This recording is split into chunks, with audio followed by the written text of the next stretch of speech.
welcome. And we know we get a lot more people on replays than we do live, so a lot of times the reason we do this welcome is for replays, not for you guys that are here with us live. But Mark, thank you for being with us. Arib, thank you for helping set this up. And so we've got, actually, we do have another continent represented because Mark and Arib are in Pakistan and Bangladesh. And by the way, I thought it was so cool. I was driving down the road yesterday, and I was in the middle of Nevada. I mean, nowhere land in Nevada.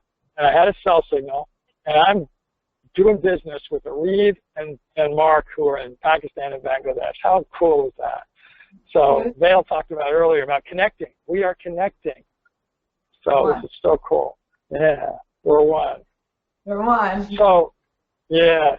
So I'm going to just quickly turn this over to Vail. Before I do it, though, I don't know when she's going to do this or how she's going to do it, so I'm going to do it now.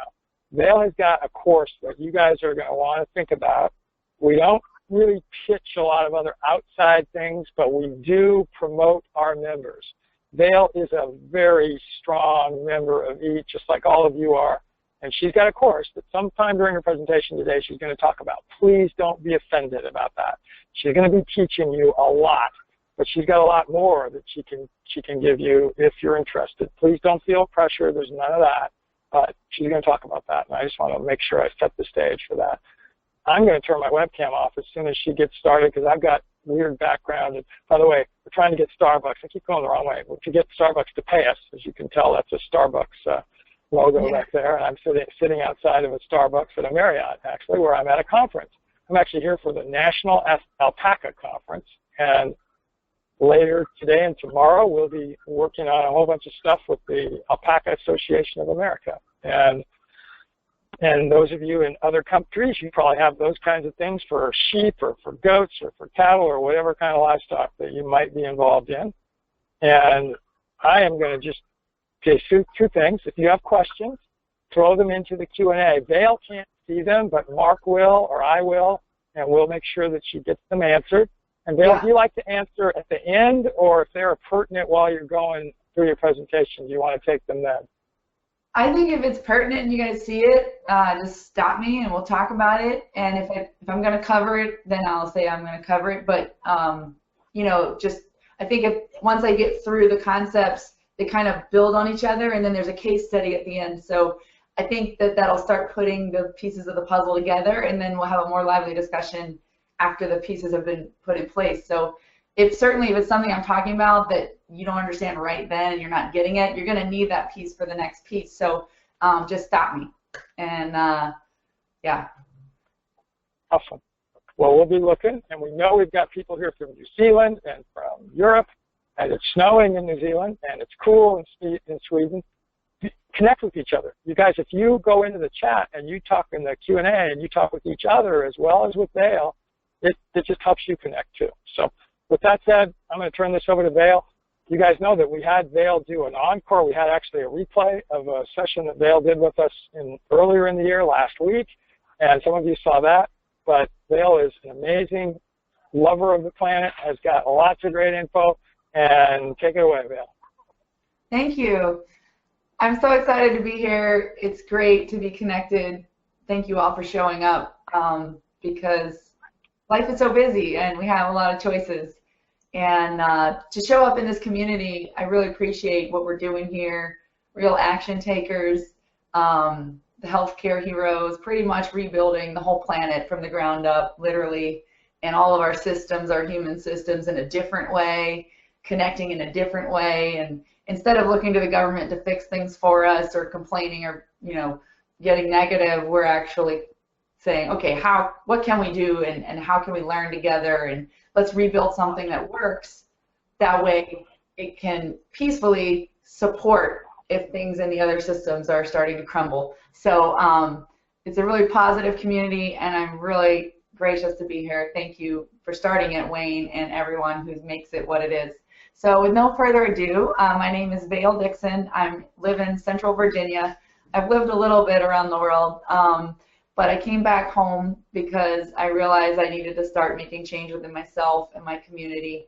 And I have a farm there that I've started to show examples of soil healing and regenerative farming and healthcare, and I do believe that food is medicine, and that our spiritual food, our mental food, and our physical food all matter. So trying to tie those things together and make connections instead of having all these educational silos where doctors aren't talking to vets, aren't talking to farmers, aren't talking to yoga instructors, but like basically connecting those communities into something I think of as one health, because it's all related. So we'll keep going, and today let me just get this screen share on. I lost my little panel here somehow.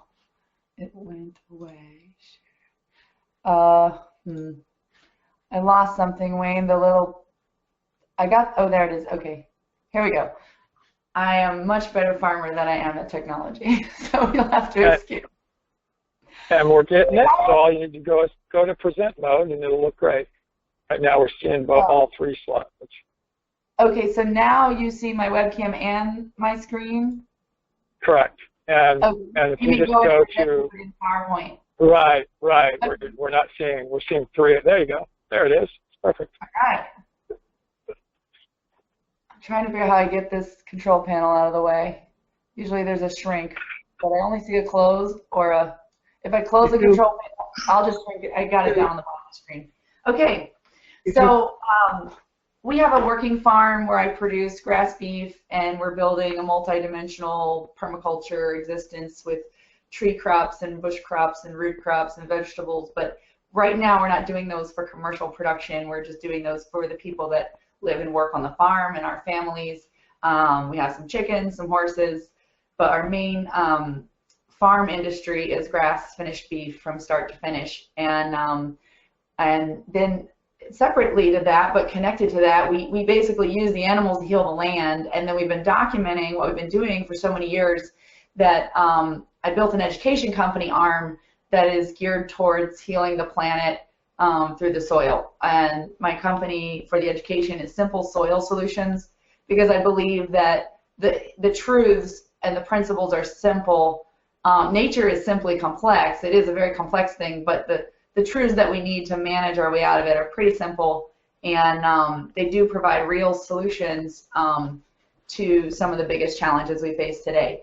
So this topic is Wake Up Your Soil with Weeds, and it's kind of a funny title because it means that we're going to work with the weeds instead of seeing them as a problem. So I'm going to teach you 3 powerful practices today to prevent weeds from germinating and help heal your soil. Now this talk, it's the same principles whether you're in a vegetable garden or an orchard or a pasture situation or row cropping, but basically this topic, mostly today, I'm going to be dealing with the type of weeds that are summer annual weeds. So we're going to talk about the different types of weeds, why they grow, and we're going to show you a case study where we basically, without any chemicals, sprays, seed, mowers, just with 3 horses and their waste products, just by doing the same things we would do differently in a different pattern, we had a dramatically different result where we changed a forest full of weeds that was over the horses' backs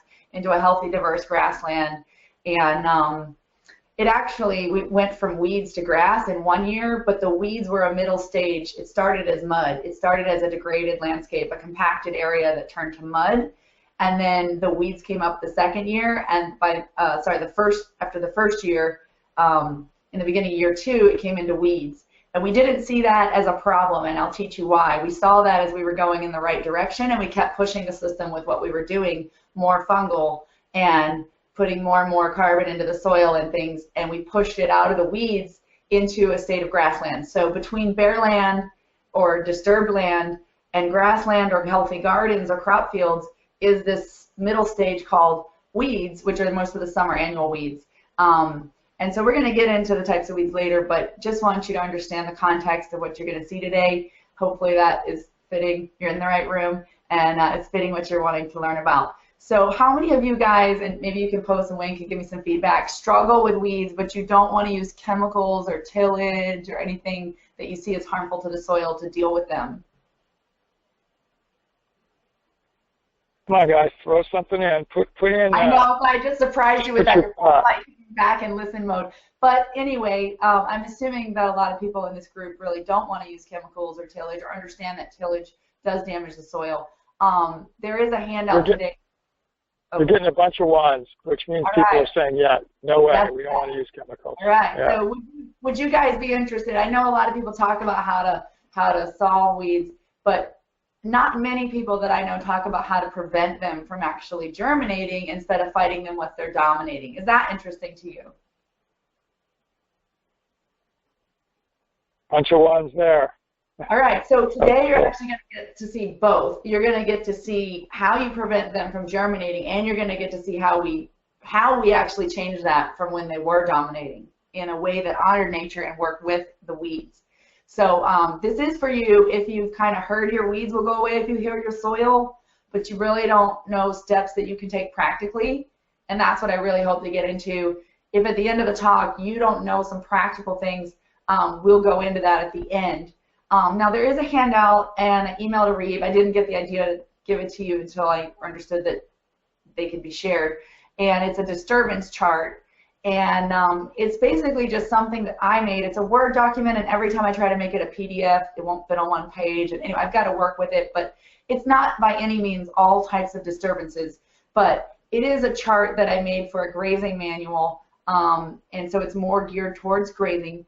But it's things like people don't realize actually disturb the soil. Like, do you realize that the wormer you're putting on your animal or the fly control is connected to the soil? Some people don't.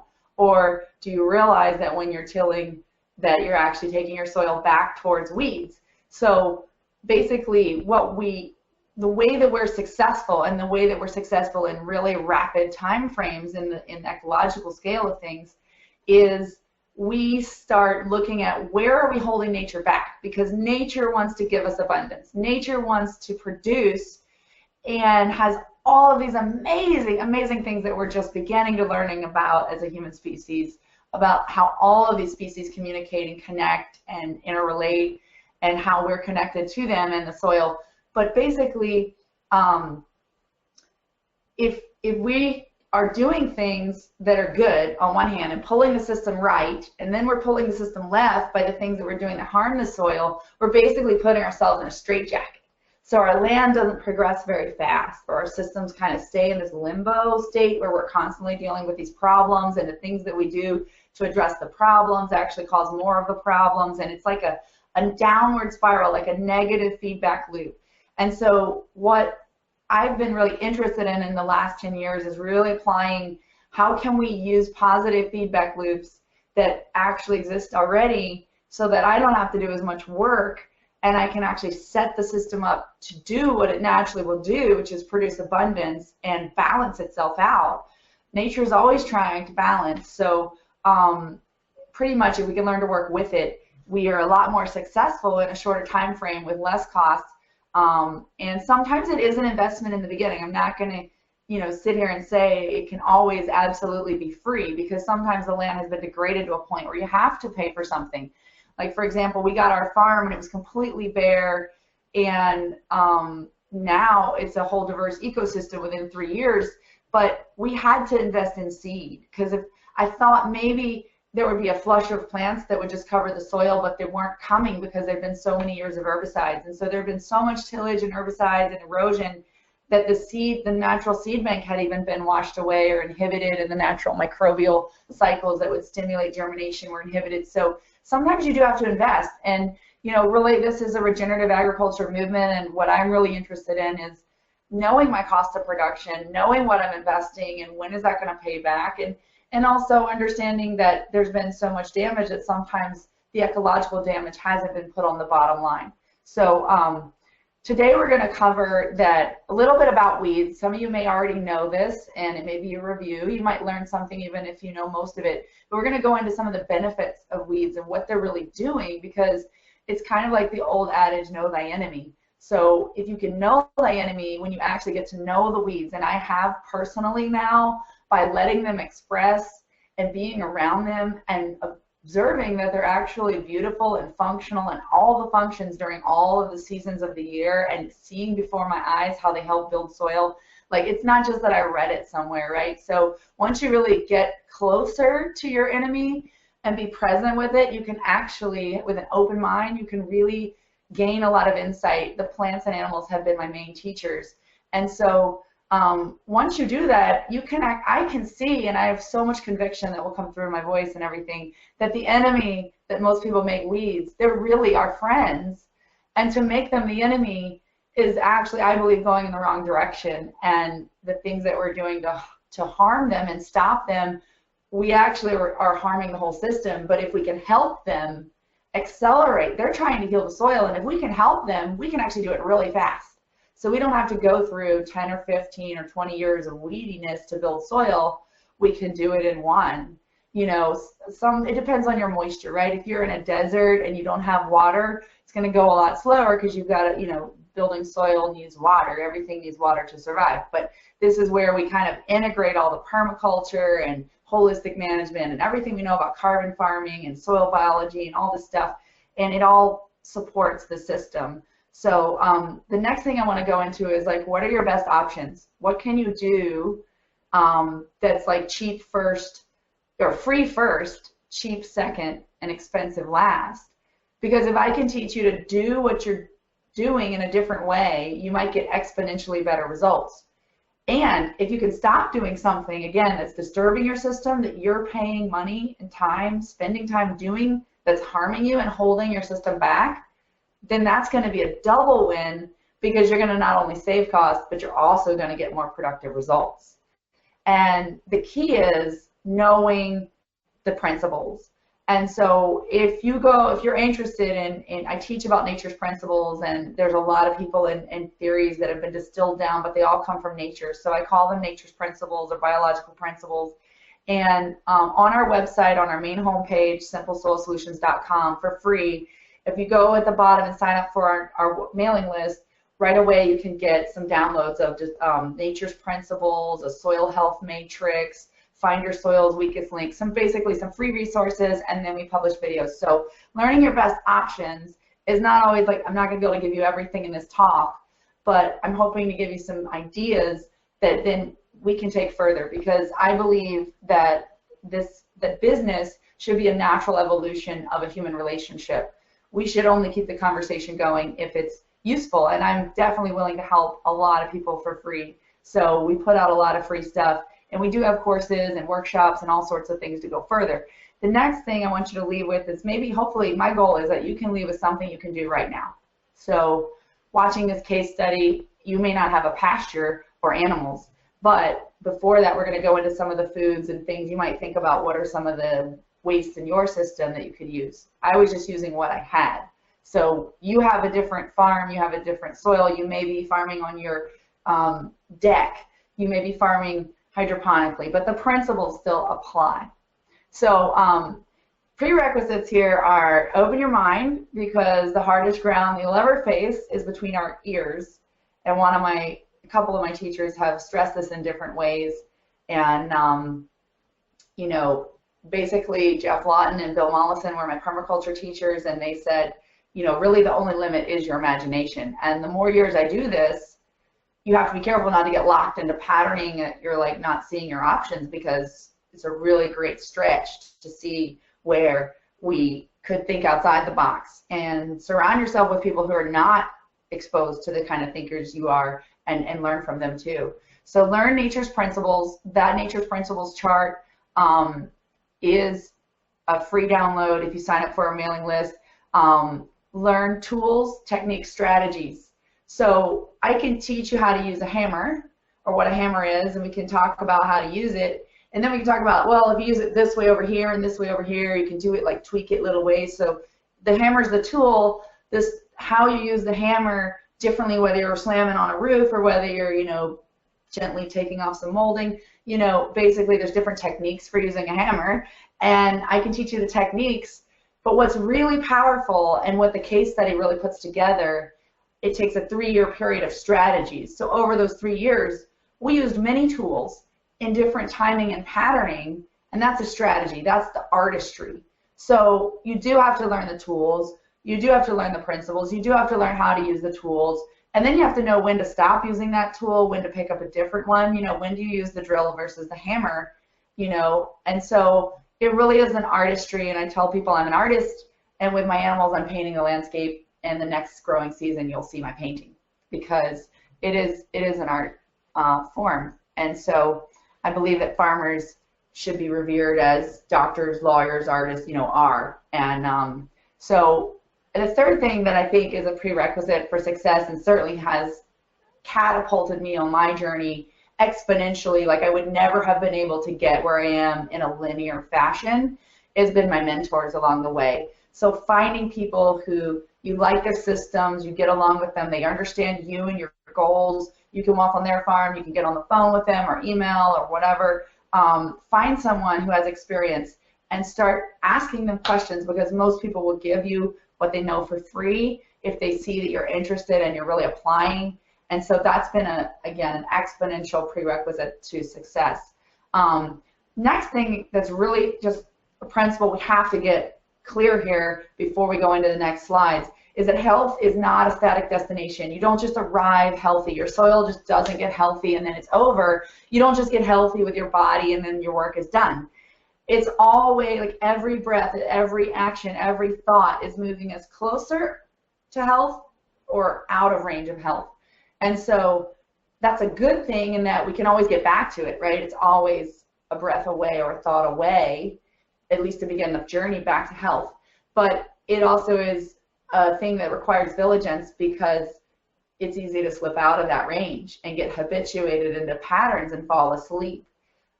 We don't want to become the doldrums of like, this is how we do it, and you know, because so and so does it this way, I'm doing it this way. Like that can make us fall asleep. And so we have to stay awake, because farming and this type of journey that you guys are on is not just a straight highway, it's a curvy mountain road, and it's got steep cliffs off one side, you know, falling rocks on the other, and you know, you've got to be aware and dynamic and responsive.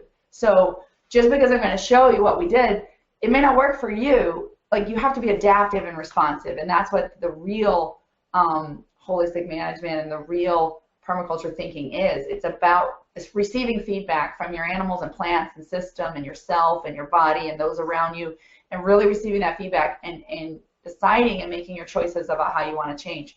So even if you're on a straight highway, if you think about it, just to drive straight, you're always tweaking the wheel, a little left, little right, like minimal movements, right? If you're on the interstate for 10 hours, and it's straight, you're going through Kansas and it's flat, like you're really not moving the wheel very much, but you can't just let it go or else you go off the road. So even in your system, if you're, let's say you put compost on your fields, or you put chicken litter down, or whatever you're doing, lime, whatever you practice, and it helps. Let's say you're over here. I don't know if you guys can see me, but you're on the left side of the road, and you're kind of like, oh, I got to put some compost. You put some compost, and you put some compost, and you put more compost, and pretty soon you're off the road to the right, because your system, whenever you do to your system, changes your system. The system is not static either. It's a dynamic thing. Even within the same hour, the microbial communities, the type of exudates and chemical signals in the soil, everything's changing every hour, every minute. And even I have friends who've gone to Africa, and even plants that are being grazed by giraffes, the next plants over are responding by increasing tannin levels. And when we cut hay, the other side of the field is changing. So we really are breaking into understanding nature, and it's like your system will never be the same as it was when you did that practice before. So it's up to you to observe where it's at and know where you want to go and know the tools that might take you there. So basically, I started farming with my family farms. We had a lot of land, a lot of cropland, a lot of cattle, timber, hay fields, thousands and thousands and thousands of acres on many different farms in different counties around Virginia. And my family had been conventional with the chemicals for a long time, and they did not plant cover crops, and they did not rotate crops, and this was one of their cropping fields. You know, we'd be going in to plant corn into this, and if anybody knows about planting corn, it's not going to germinate if it doesn't get light, any plant. So they would have to spray pre-emergent, and then they would have to spray during the year, and then they would leave the soil barren, and you know, everything that you're not supposed to do. And so I was trying to make changes in this system for about 8 years. I worked with them and made a lot of changes, and they really weren't seeing that the chemicals were harmful. But I want to show you, I've dealt with a lot of type of weeds, from poke weeds to docks to locusts to, ailanthus and poison ivy, all sorts of stuff, Johnson grass, you name it. I mean, I haven't dealt a lot with like coastal ecology plants, or, I've mostly dealt in the Piedmont, Virginia region. But the thing about weeds in nature, once you understand functional groups, even if you go into a different ecosystem, there's similar functional groups. So, this was the edge of the cornfield. You can see the corn and then the forest of pokeweed that would have been there had they not sprayed. That's the glyphosate line that you're experiencing right there. And, that is, even when they started moving to no-till planting this corn, that was, 10 acres of pokeweed. Literally, I measured it. It was 10 acres around the edges of the field that we reclaimed when we started, and the thing is, the pokeweed is wonderful for birds in the winter. It's wonderful for structure for spider webs. There's benefits to it. It's not like you need to eradicate all of your edges. I really believe the edges is a wonderful place to leave productive, because the edges of things are more productive. But just to show you what the weeds we were kind of dealing with, and they kept spraying. And here's some dollar amounts back from 2007 to 2009 for horse nettle, you name it, docks, all sorts of things. And every year, they're just spending this money and spending this money, and it never stopped. Nature would throw whatever weed they eradicated, the next weed would come in, because the weed was trying to fill a niche in the ecological need, and that need they were not addressing. They did not see the root of the problem. They saw the weed as the problem, and so they were spraying, trying to control the problem, and the problem would never go away. And the downside is the field productivity plummeted.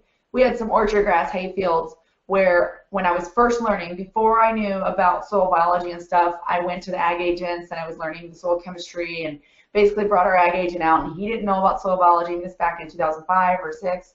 And there was horse nettle in this hay field. It was beautiful hay for like 3 years, and he recommended we spray graze on, and we did, and it got rid of the horse nettle. But the next year, we had it was like the orchard grass went away.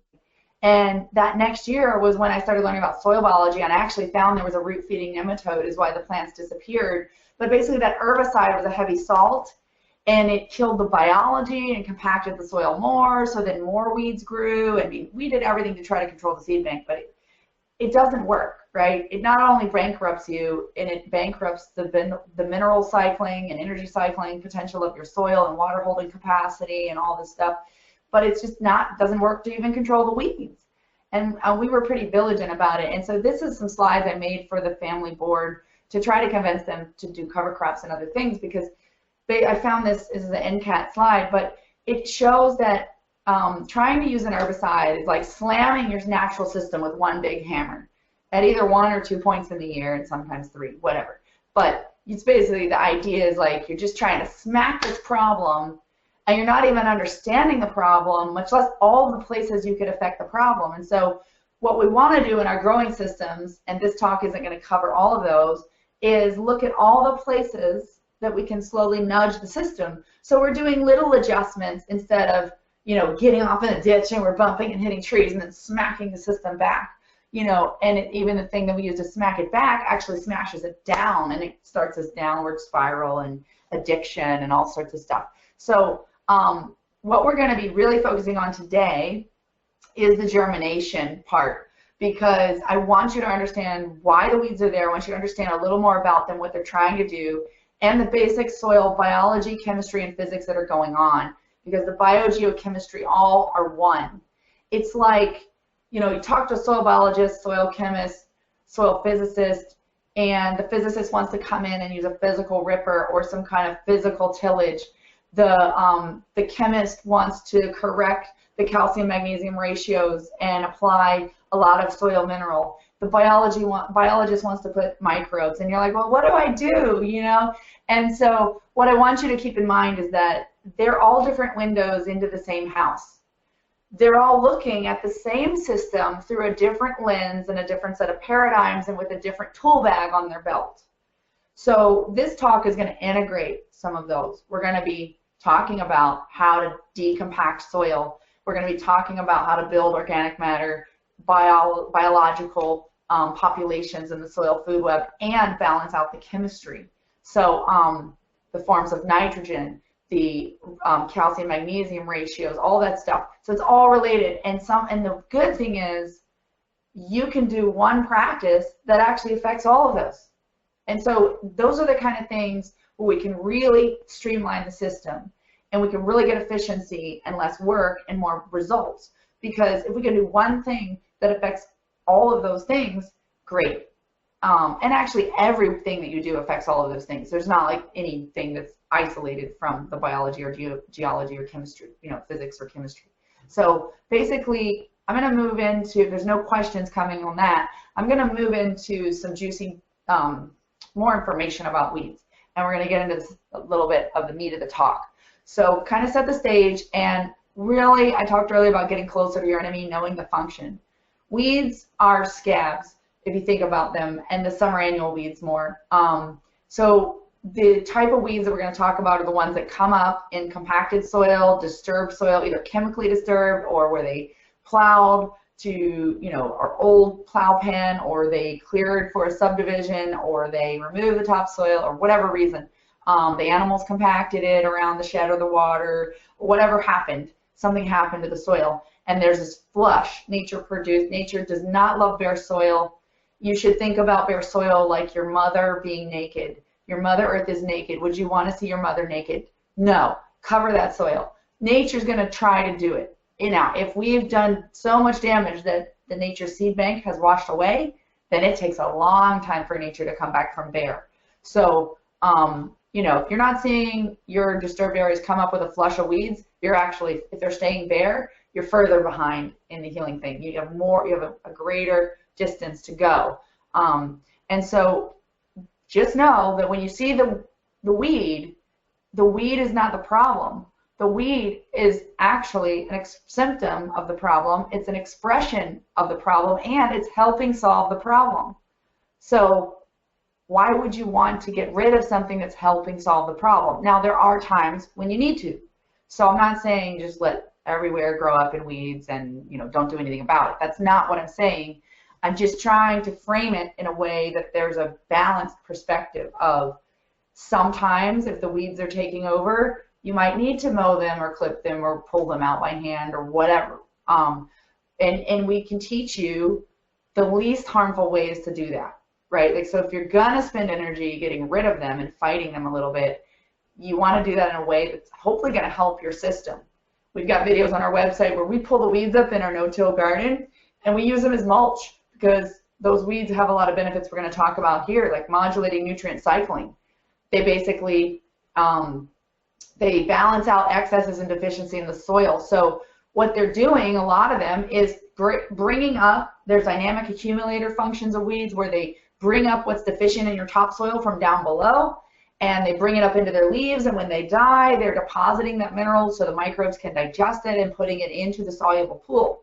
So they're actually like helping nutrients cycle. And sometimes weeds will grow up in an excess situation. There's certain weeds that can phytoremediate, radiated soil with radiation. There's, or lead, and this is Wayne's real specialty, but there's, between the biology and the plants, there's some real healing that goes on with these cycles. So if nature works in patches, and when you look across your farm, it's not homogeneous, and the patterning of, just observe the patterns, like, why is there a clump of this growing here and not right there? You may not know exactly why, but know that it's different, and you might think, oh, that was where I put the water trough, or that was where my animals walked through the gate, or oh, that was where I didn't get that cover crop didn't really establish and I never really got it mulched last year, or whatever it was. So you might remember, it might be something within your time frame of memory, it might be something 100 years prior. They've proven that where, 50 years prior, the chemistry of the soil is still different, where the pigs were, or where the logging, I've had experiences where the logging deck was, and I couldn't figure out why this part of the field wouldn't grow, and somebody older than me remembered, well, when they cleared the hardwood forest 50 years ago, that's where the logging deck was, and it got a lot more compaction. Oh, well, that makes sense, right? So there's things that may be outside of your memory that are still showing up in your soil because they haven't been healed.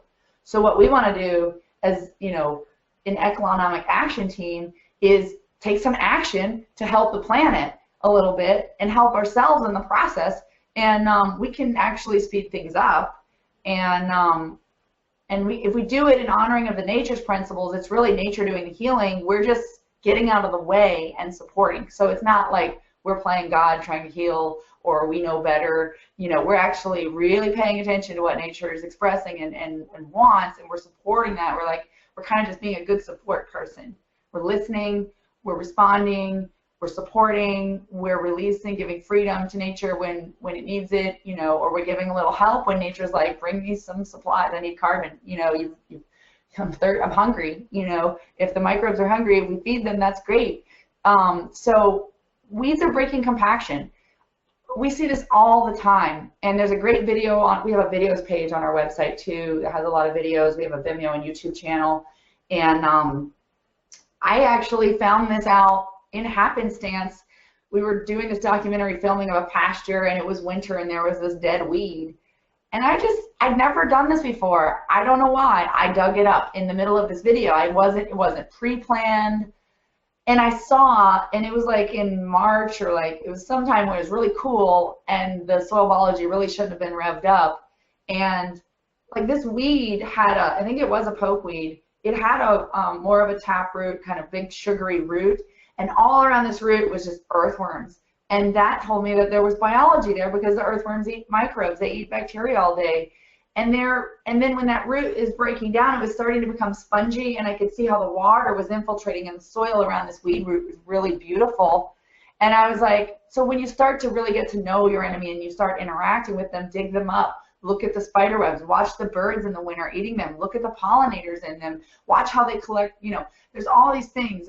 I'm already giving away my talk, but they're building soil structure, and how they do that is they feed biology. Biology builds the soil structure, but they feed biology. And a lot of people think weeds don't feed as many exudates into the soil as perennial plants, which I don't know the current latest research on that, but I've been told that, I've heard that. And but when I observe what happens when they're dying or dormant, I'm like, whoa. I've seen this invasive hops vine. It's like this vine that stings you, and it covers acres of land.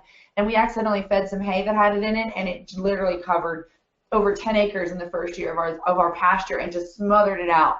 And it, like, we tried to clip it, and it just grows back so fast. So finally we just didn't have enough money to bush hog it all the time.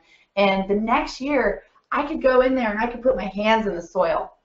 And it was beautiful, beautiful soil. I could have sown 10 acres of beautiful corn there. And so it's like when you really watch what it's doing, you actually see. And so basically by feeding biology, they build the soil structure. The biology makes the glues to glue the soil together and changes the ratios and pH of the soil so that it actually electromagnetically pushes apart and creates air spaces. And so they're really doing a lot of functions by feeding those biology. And during the whole living cycle, and when they're dead, if you clip them, you don't have any habitat for spiders in the fall. And we've seen millions and millions and millions of spiders, and like launching. And you want to talk about natural fly control. And the birds, the amount of species of birds and diversity of birds on our farm has exploded. And they're like diving and getting the mosquitoes and the flies. I mean, it's like it's really starting to come alive. So bird and spider and food habitat, pollinators, that's not even on here. Anyway, oh, it is, pollinators, number 7. So, and then the thing that I didn't even realize until a few years ago is like when it's dry, at least in Virginia, we have a little humidity. So when it's bone dry, even in severe drought, severe, you know, not as severe as like sub-Saharan Africa, but we had like 4 inches of rain all winter, which we're supposed to have 40 inches a year. So, and winter is normally when our soil rehydrates.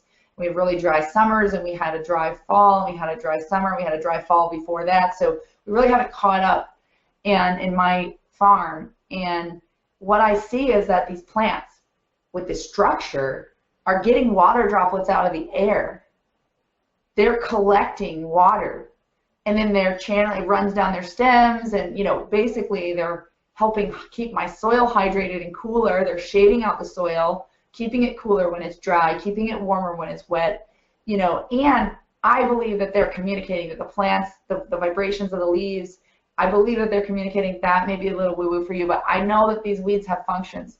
So here's a picture of me with a pigweed on our farm in a cornfield that is actually a soybean field, this one, that we had just put a cover crops in and we had grazed it. So a lot of the cover crops, there was millet and cowpea that were gone, but the cattle avoided the pigweed. And this pigweed was growing in huge patches. You can see how big it is, really robust. And this guy had been spraying glyphosate for 11 years. So obviously it's glyphosate resistant. I mean, I didn't do the testing, but to me it is, because it's thriving in a glyphosate environment, you know, and this was year one when we came in. So, you know, really the glyphosate, the weeds, it's not a solution, and it causes so much more problems. The picture on the right with all the yellow flowers is right outside of our office in the few bit of land that wasn't cropped, that was left in pasture. It was like maybe, I don't know, 15, 20 acres on the farm around the edges of fields that were left, and maybe a little more than that, maybe 40. But it had this like 8-foot-high plant, like it's literally like a jungle. You go in there and you can't walk, and you don't see the grass even. It shades out the grass, and it's this plant called verbena. But this is like October when I took this picture. So here is pollinator food. I mean, the bees and the buzzing, it's just like this dynamic ecosystem. When you go in, I had someone who joined our team in the summer when the Johnson grass was high and the weeds, and like he literally got lost inside this field. Like he didn't know it was like his first day, and he didn't know his directions, and he like got lost in the middle of the field for about an hour until he could get out of the field. So this is not how our fields look now, but we leave patches of this, even if there are still some of these areas that still want to express this. And you know, it is, you know, depending on how much impact you can get, how fast you can heal it. We haven't been able to get the amount of carbon impact on these areas as we did in the video where I'm going to show you, so it's taking a little longer, but it's coming along. The grasses, the diversity, the native warm seasons are coming back, but we still have this beautiful fall flowering plant that is the winter food for our bees. It provides enough food for them to go into winter with good supplies, and not just bees, but butterflies and hundreds and hundreds of species of native pollinators, probably thousands of species. So why would I want to eradicate that on my farm? You know, so just that's the honoring part. That's the honoring part, and now we're going to go into, okay, you need to get rid of weeds some places. Here's what's happening. So any questions before I go into why weeds grow?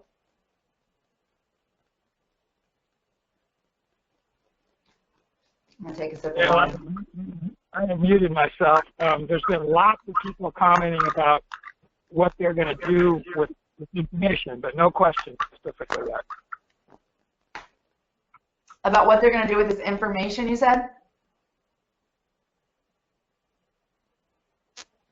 Yeah, I actually have my speaker off. I've switched to my microphone.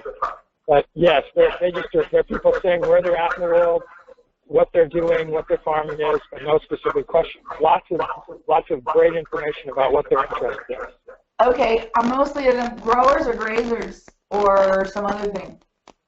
Well, there's grazers. We've got people in Europe, so we've got people looking to deal with weeds or just deal with healthy soil as it relates to dairy, to pigs, to in Germany, she's working with large containers. Okay. We have a vineyard out in California that is having lots of weed problems. So. All right. That's important. Yeah, I mean, they're all important, but that's a big industry that, you know, is definitely causing a lot of compaction by the herbicides and the fungicides usually. So people wanting to do something different is really incredible. The vineyard person, do you have grazing animals at all between the vines, like sheep, or? They're actually, that's what they want to do. They're looking into getting sheep.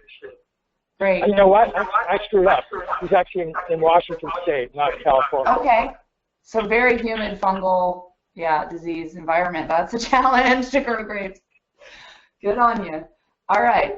So I'm going to go into why weeds grow in compacted soil. And these are, again, the certain type of weeds, like the summer annual weeds, like the ones I've been showing in the pictures.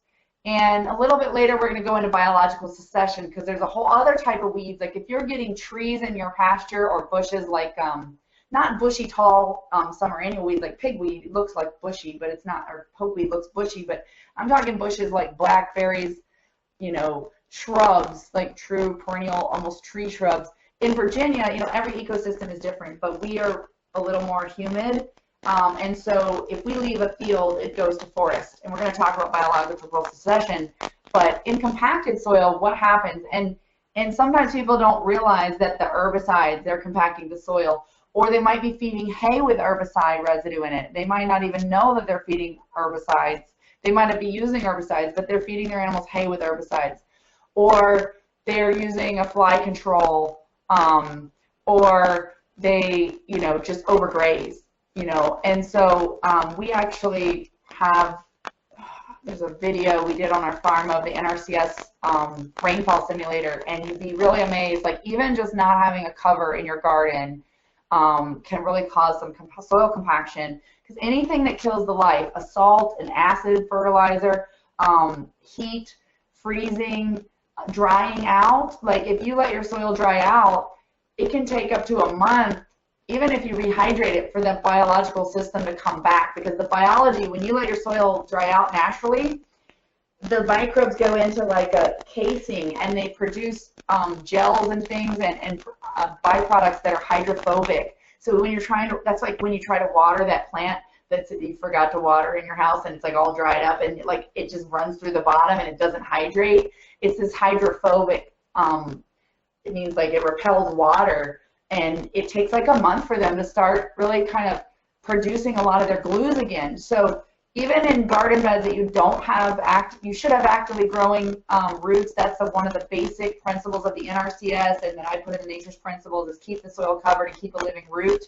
But if you can't do that, then you really, that would be a really big first step for you of like what you're going to go home and work on, because just doing that does so much other stuff. And definitely keeping soil moist. I've had people that want to plant seedlings and they put this soil in their trays and they just let it dry out.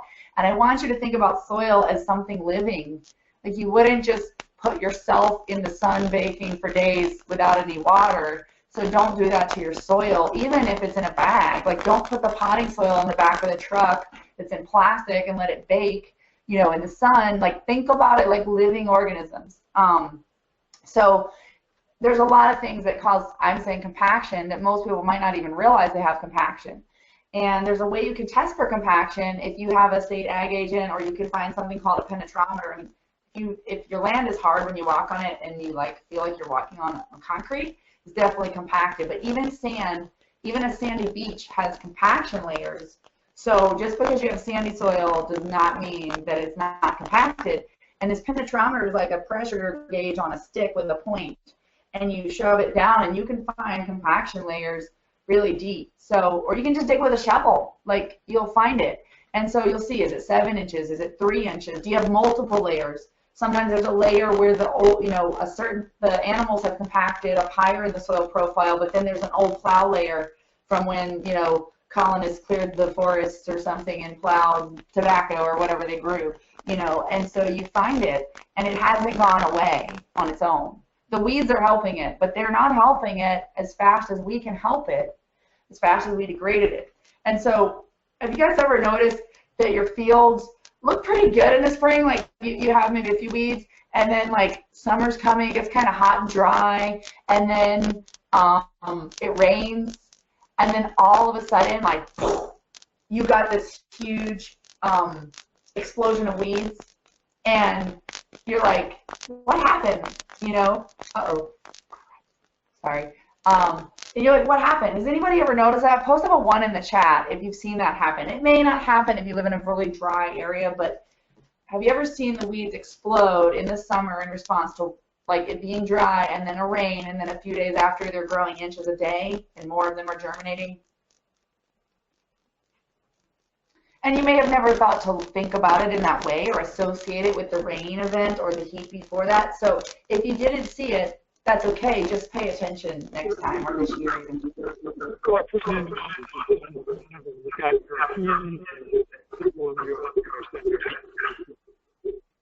Not understanding that, but when a lot of echo. I'm sorry, I was on my speaker instead of a microphone. people are putting in, Vail, that yes, it's happening. They've seen that happen. Okay, so here's, is anybody, post a one up if you know why. You already know why.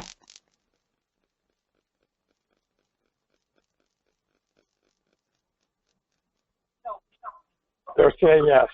Yes, they'd like to know why.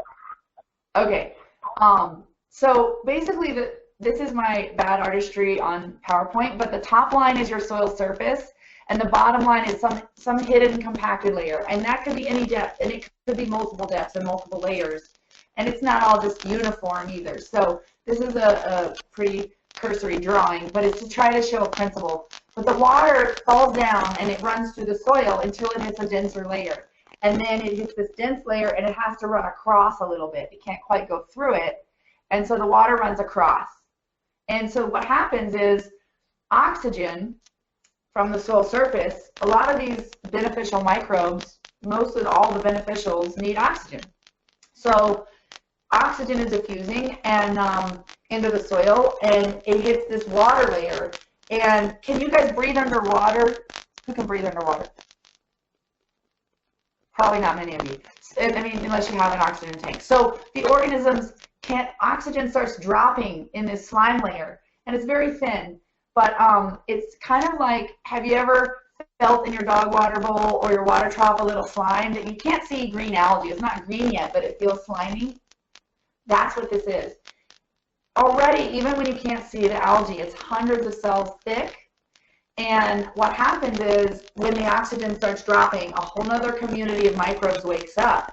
So instead of the good guys, all the aerobic organisms, and I mean, it's not like anaerobic is bad, so I don't want you to think that, but for simplicity's sake, the good guys are there. And then the oxygen starts dropping below the slime layer in this compacted layer, and basically something called facultative anaerobic organisms grow. So they're reduced oxygen organisms. They're not the anaerobic strictly. They're not the ones that are, when their oxygen drops way low, that are beneficial, like that ferment our foods and beer and alcohol.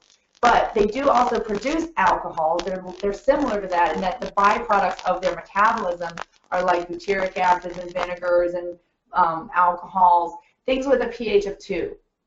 So what happens is this slime layer starts growing, this yellow line, and these pH of 2 acids start being produced. So when you pull your soil chemistry test, in my area we have clay soil, and our farms, some of our fields were like below 5 when I first came in, or they were in the low 5 range, and they should be closer to 7, or at least in the mid 6 range.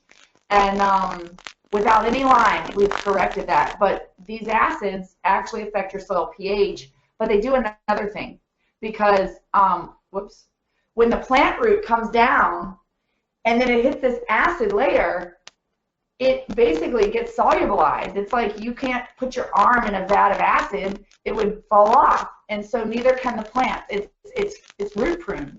And so it has to grow sideways. And so that's why when we went in our cornfields with my family farms and we dug up the corn roots, they were only like 4 inches deep, because they couldn't grow through this nasty anaerobic slime layer with acids of pH of 2. Now, what I don't know is how the weeds do it, but I do know that they do it. And, like I said, it's not a homogeneous layer, so they might find this tiny little place that they can puncture through. So what happens is with this slime layer is the anaerobic populations, the facultative anaerobes, grow in numbers. And then basically at a certain point, the oxygen, gets so low, or they run out of food, whatever population, curve, they start dying off after they reach a peak.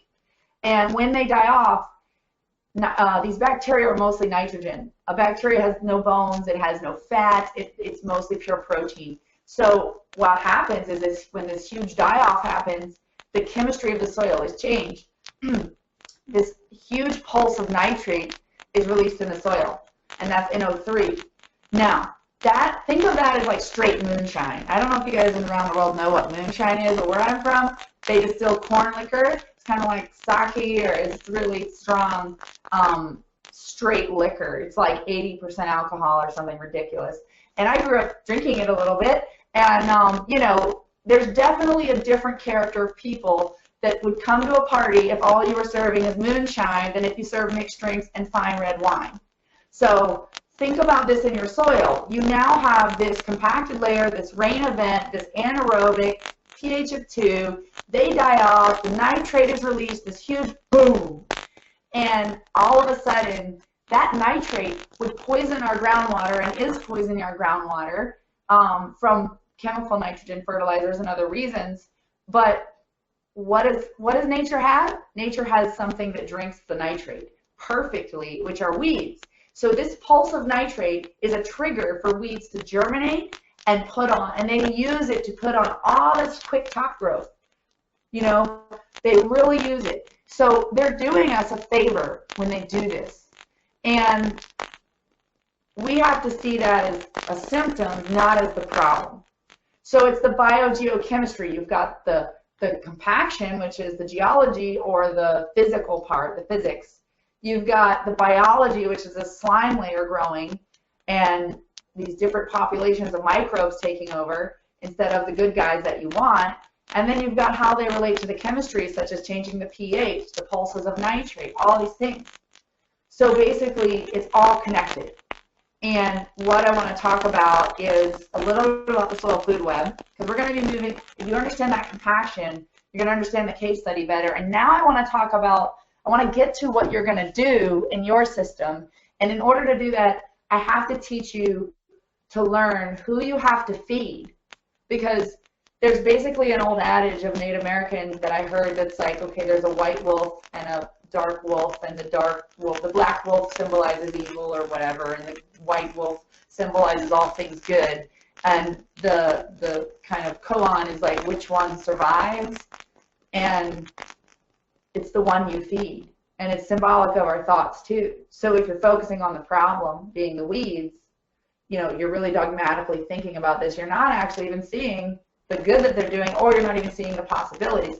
And so what I want to show you is the way we rapidly change this, whether it's our garden, a container, a vineyard, a pasture, a forest, a hedgerow, you know, a permaculture swale with like food forest or whatever it is, we change it by who we feed. We feed the soil. We feed the whole ecology of the soil, and we add carbon. You know, this soil food web, all of these organisms, most of them are under the soil microscopic, but they also interact with the birds and the spiders and things we can see. But basically, all energy comes from the sun. The plants get it. They push it out of their roots in exudates. If you don't know that, I'm happy to talk more about that. But just believe that the basic photosynthetic reaction, it produces liquid carbon sugar. And the plants use some of it for their growth, and they store some in their roots. But they also, most of it, a lot of it, push out into the soil, and they feed specific groups of microbes. So the plants know if they need boron or calcium, they'll feed a different sugar, because some of the microbes want Debbie cakes, and some want white chocolate, and some want cheesecake, and some want key lime pie. And they know that the fungus that gets it calcium, it takes a specific sugar. Now, how they know that, only way I know is that plants and microbes have been around for billions of years, probably. So basically, the plant biochemically, all the hours of the day, in different parts of even one plant's root zone, is putting out different biochemical signals to grow specific microbes right around it.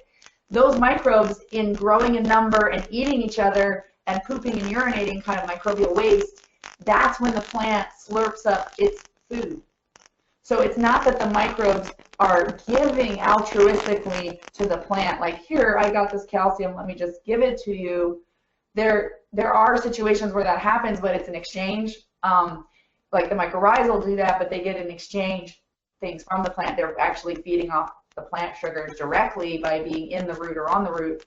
But most of the microbes are just around the root in what's called the rhizosphere, this very small very small area around the root. There's exponentially more numbers of microbes than there are an inch away from the root.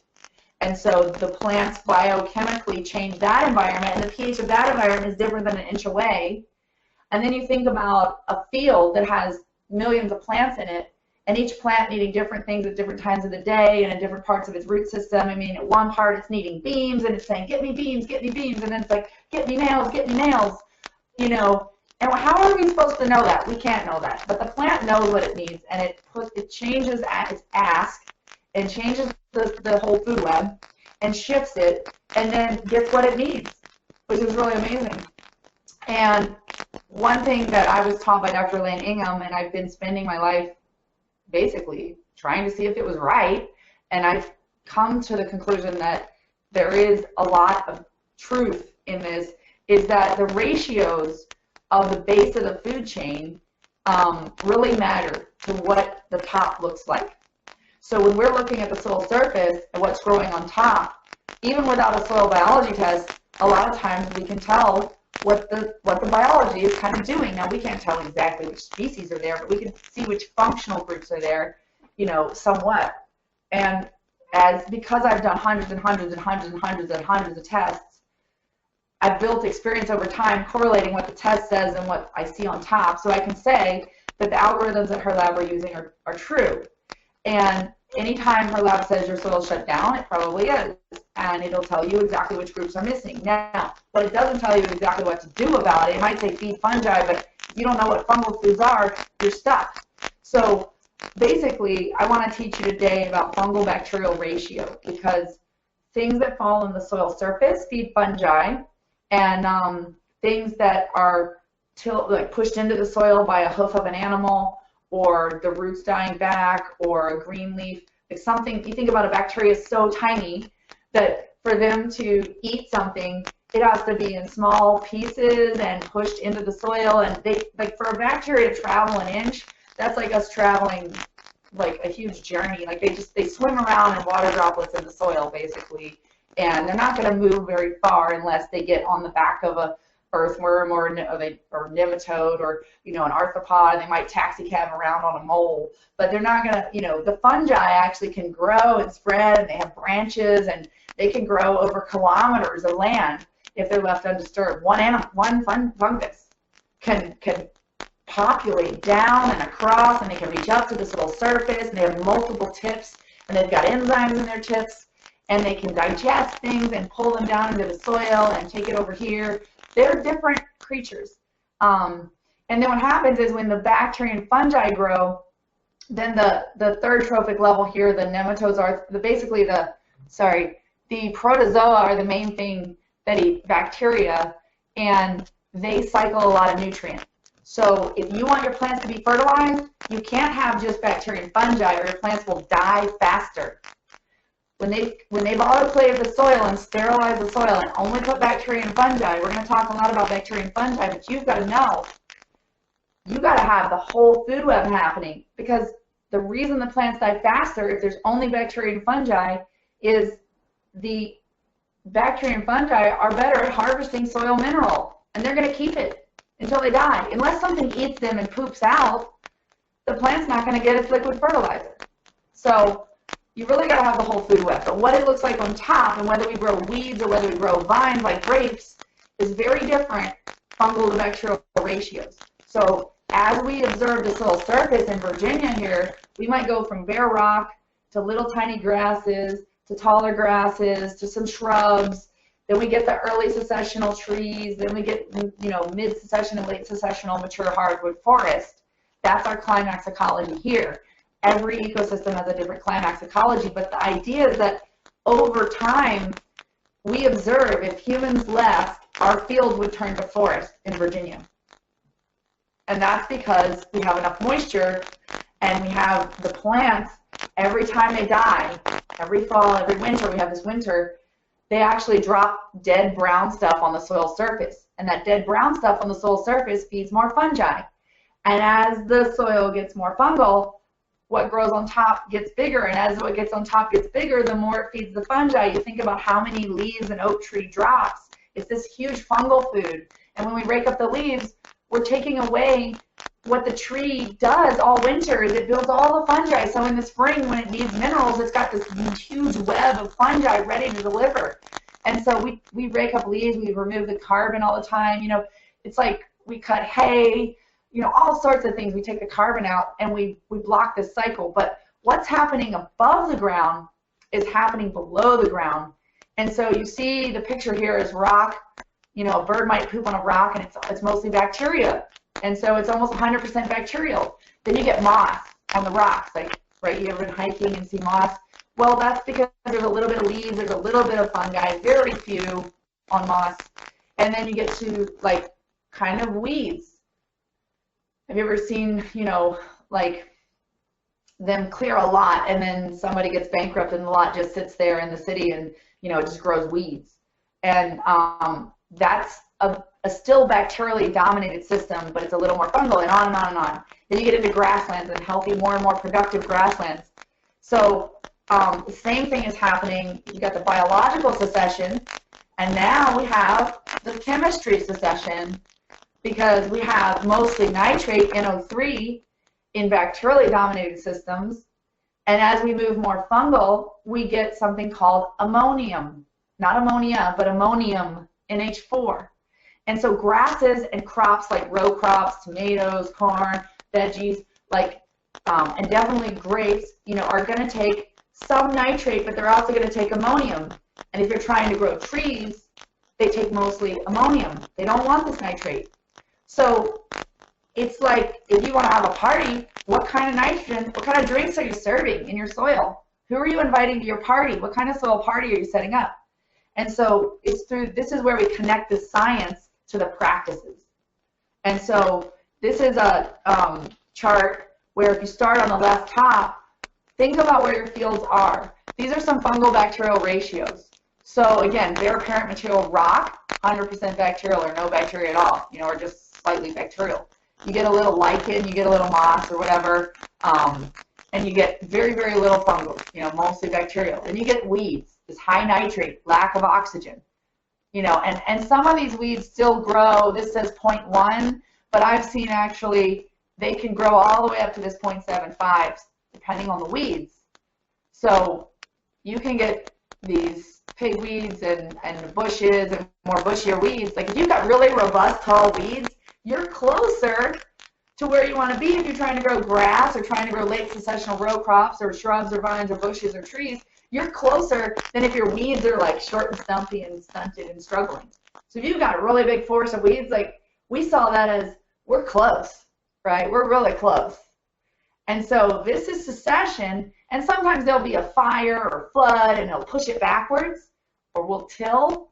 If you're trying to grow brassicas, you know, basically they're a little more bacterial dominated. They're different crops. They each have a different ratio they like. And again, these are in microclimates, so that doesn't mean they can't grow right next to another one. It just means like what's right around it. But overall, what you do to the soil surface, you're going to be selecting for some of these different systems. So the more carbon you put down, that's why if you put down wood chip in your garden too thick, you're going to shut down nitrogen, and you're going to basically feed a lot of fungi over time. That soil is going to become beautiful, but you're not going to get very good corn that year if you're trying to grow it in wood chip. So again, it's about moderation. It's about knowing the range. And so what we want to do is understand, you know, in our fields, what do your plants need? Are they too fungal? Are you getting thorn bushes in your pasture? Then you might need to do something like put animal impact and get them to stomp. Remember, feeding the bacteria is stomping that food in and getting that cloven hoof or something in there to stomp it around.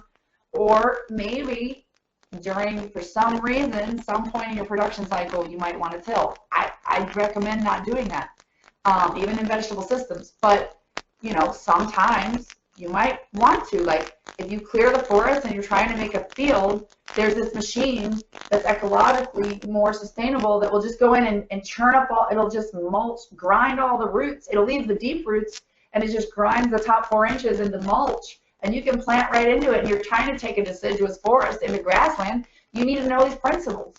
You know, you're not going to stomp the big oak trees with your cow. You know, you've got to use an appropriate tool. So there are reasons. Oops, I didn't realize that I would do that. So think about where your fields are now. Does anybody here need trouble figuring out where their field is? And again, this is a misleading question, because in one field you have areas that might be moss, and then you have areas that might be briars. You know, it's like patches. So does this make sense to you guys? Does this feel like a good place to move to the next step?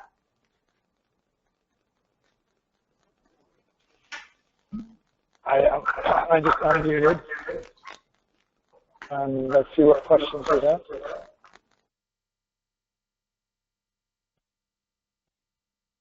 I mean, people are saying that, and they're all still here. So Ben says his field is literally a garbage dump, which, yeah, I don't know whether you really mean that, Ben. Literally, A garbage dump?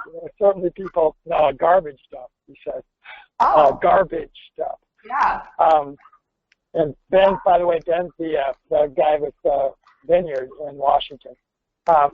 Oh, wow. You really, by the way, you and I could talk for hours here, Vail, because as an aquatic guy, I've been thinking of so many things as you've been saying this, and I'm both an aquatic chemist and an aquatic biologist and ecologist, and I don't know if people realize this, but in the nitrogen cycle in water for aquatic plants or aquatic organisms, they will not take up ammonia. They take up nitrate. And so for the cycle to be appropriate, you have to have a bacterial microbial action that takes nitrogen from ammonia to nitrites, and nitrites are actually toxic, and then you have to have the process completed by going to going to nitrate. I've been sitting here thinking, I remember when I learned that cycle initially, and this is a long time ago, so I don't know if this is still being taught today. My guess is it still is, that it was taught for both soil and water. So what if what happened here was years ago, really smart people applied the nitrogen cycle that was easy to understand in water to soils and have been misunderstanding it for all these years. I mean, that it just hit me in a big way that it could be, something as simple as that, but keeping your mind open, everybody.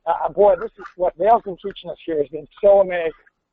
So Gabby says, what about, what is the ratio, what FD are a lot of mosses?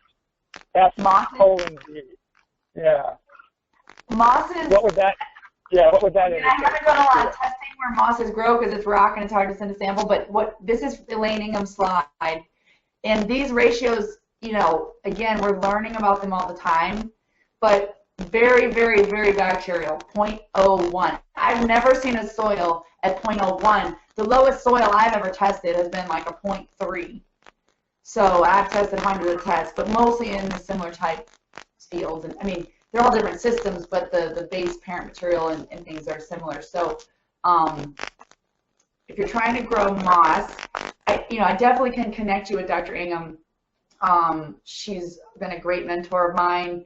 And we don't know everything, right? Like even about the nitrogen cycle in the soil, like I'm not an expert on that, but I do see that what I've been taught, and it's validated by what I'm seeing and the way that if I'm using this principle to, and the next slide, which should be the foods, then I've actually been able to use the principles and improve my situation using these principles. So if I'm getting bushes and vines, I'll try to increase animal impact if I'm in a pasture system, and that's where understanding, sometimes you might push it back, and that's where the holistic grazing comes in, because it's this event. It's an acute stress of a lot of tromping and manure and milk foam and saliva, and there's a lot of bacterial foods when the animals move across, the saliva, the milk foam. I want to get the slide to advance. I'm not sure why, because I have a, let me come back to that. So here we go. So bacterial foods, you got manure, saliva, milk foam when the animals are having a calf and they have milk foam on and they lie down on the soil. I've seen some of the best plants come up where the cattle just lie down to chew their cud. And someone told me that, but there's a lot of data on raw milk. If you apply it at a gallon an acre on the land, you can really stimulate. Now, it's a bacterial food, so you may need, so there's a question of the ratio being important, but there's also a minimum number of population you need. So your ratios may be right, but if you don't have enough microbes, you also need to maybe feed bacteria and fungi. So it's not like you're only feeding fungi. A lot of things you do feed both, but they feed one more than the other. It's not like a fungus won't eat a green leaf that was put into the soil. It's just that it favors one or the other. And so I've seen my manure piles covered in fungus, right? And if you're from Washington, and maybe you don't have animals yet, but you'll probably definitely see that. So this is not black and white. This is ranges. These are trends. These are, and so you're in pretty bacterial food, So you can think about these foods in your soil, of what you're feeding on top of the soil, and you can also think about them in your composts or in your aquatic system. I don't know as much about aquatic systems, but anything that's high nitrogen. So coffee grounds are one of the few things that's brown that would be high nitrogen, or a leguminous tree. You might think, well, this mulch is a fungal food, but if it's from a legume tree, it's probably more high nitrogen. So yes, it does have carbon because it has actual bark. So the C/N ratio is not, it's more carbon than, say, a clover plant, which is a legume that doesn't have a lot of structure, a lot of carbonaceous structure. But a lot of confusion I find around the word fish. People say, well, do you use fish in your soils? Or, fish can be a fungal food or a bacterial food depending on the processing of that fish. So if you just kill a fish and you put it on your soil or bury it like the natives did, that is a fungal food. It also has some bacterial foods. But it's got the bones, it's got the fats, it's got the oils. The fish emulsion, a lot of times they've removed the bones, they've removed some of the structure that's carbonaceous, and then it's a more bacterial food. So fungal foods, hay, stems, brown leaves, dry material on the soil surface. So it's really depending on the actual food and the positioning of the food and the particle size and the moisture. What you're feeding depends on those things. So the finer you shred something, the more the bacteria might be able to digest around a little bit about that wood chip, And so where it's positioned, is it on the soil surface? Is it punched into the soil? If it's not touching the soil surface, none of your microbes are going to get it. It's going to oxidize, and you probably walked across fields with the cover crop where it's like brown and crunchy, or it's really dry. Nothing's eating that. It's just turning gray, and you're losing that into the air. So you want to make sure, if you're going to feed your soil, that you actually get it in contact with the soil, or you have a living plant that is then feeding it through this exudate process through the roots by taking the sunlight and the chlorophyll and photosynthetic process and producing carbon. So fish hydrolysate, the fungal food, kelp, humic acids, oils, high carbon foods. So coming back to this chart, and where your fields are now, what do your plants need? Really you want to think about, is there anything that's a waste product, or like ideally I like to have the animals do the work for me, or like if I'm already feeding hay, I don't want to feed it in a ring or a manger or a hay net. I want to feed it out on the soil so that I get the manure in different places, and then I get the stems, and I get whatever the animals don't eat, and they're also smashing it in, so they're pushing it onto the soil surface, and they're churning up a little bit as they turn to eat the hay, and they come in and they all turn around to like push each other off. They're actually turning up seed in my seed bank that might be a little deep, that might germinate, like beneficial seed. So, if you can do something differently and use a waste product that you're already doing to follow these principles, that's the best thing. And, rather than me going and, taking the manure off the field, composting it, and then spreading it back on the field using a lot of petrochemicals, if I can get the animals to move around, deposit the manure, and while they're doing that, stomp down a bunch of carbon from plants, like that's composting in the field. Why would I do all that work and expense if I don't have to? So learning your best options is where we're going to go into. So we talked in the beginning about nature wanting abundance. The first thing I try to do with people is figure out, I have a disturbance chart. I think the handout will be coming to you. And if you circle things on that you're doing, some of them say always harmful. Some of them say potentially harmful, used rarely or with awareness. Some of them say there could be positive disturbances. So look at the chart and circle what you're doing. And if you have questions, we have a contact us page on our website, and you can contact me. I also have a Facebook page, Simple Soil Solutions, and you can contact me. And, I'll do my best to answer your questions. The create habitat. So if you're removing your leaves or you're removing your carbon, let's say you weed your garden and you take the weeds out, but you don't have a cover. Those weeds were shading that soil. They were keeping moisture. They were keeping things fed. Now all of a sudden your soil is baking. Is that a good use of your energy? Probably not. But if you take the weed out and you lay it down on the soil and you use it as a mulch, that is a beneficial use of your energy, right? Because even if you mulched in the spring, you have to think, these organisms are always eating, right? And the more healthy your soil gets, you're going to have a hard time keeping them fed. We used to grow huge biomass cover crops and roll them down, and like we'd have 4 inches of residue, and in 6 weeks, it was like almost gone. And that was like in the 2nd or 3rd year of doing these practices and putting out microbes, and, you know, basically like improving the soil. But so at first, your residues might not break down. But as you feed them, then you have to get more vigilant. You've got like the feed me, see more soil that's like, whoa, it's exploding. So I've never gotten to a point that I can't keep up with it, but I'm on that brink sometimes where it's like, ooh, like we really got to watch to make sure we have a soil cover, we have a soil litter. Because even between the plants and your pastures, you can dig and look, is there cover? Like you may look across your field and say, oh, my soil's covered.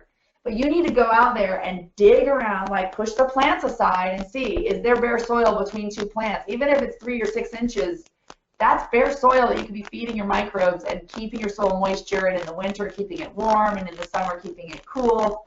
And that's why in the winter grazing talk, and we've had orchard grass growing, and when it's snowing, actively growing leaf, and we've had it growing in 90-degree temperature. Now, orchard grass is not supposed to function above 80 degrees.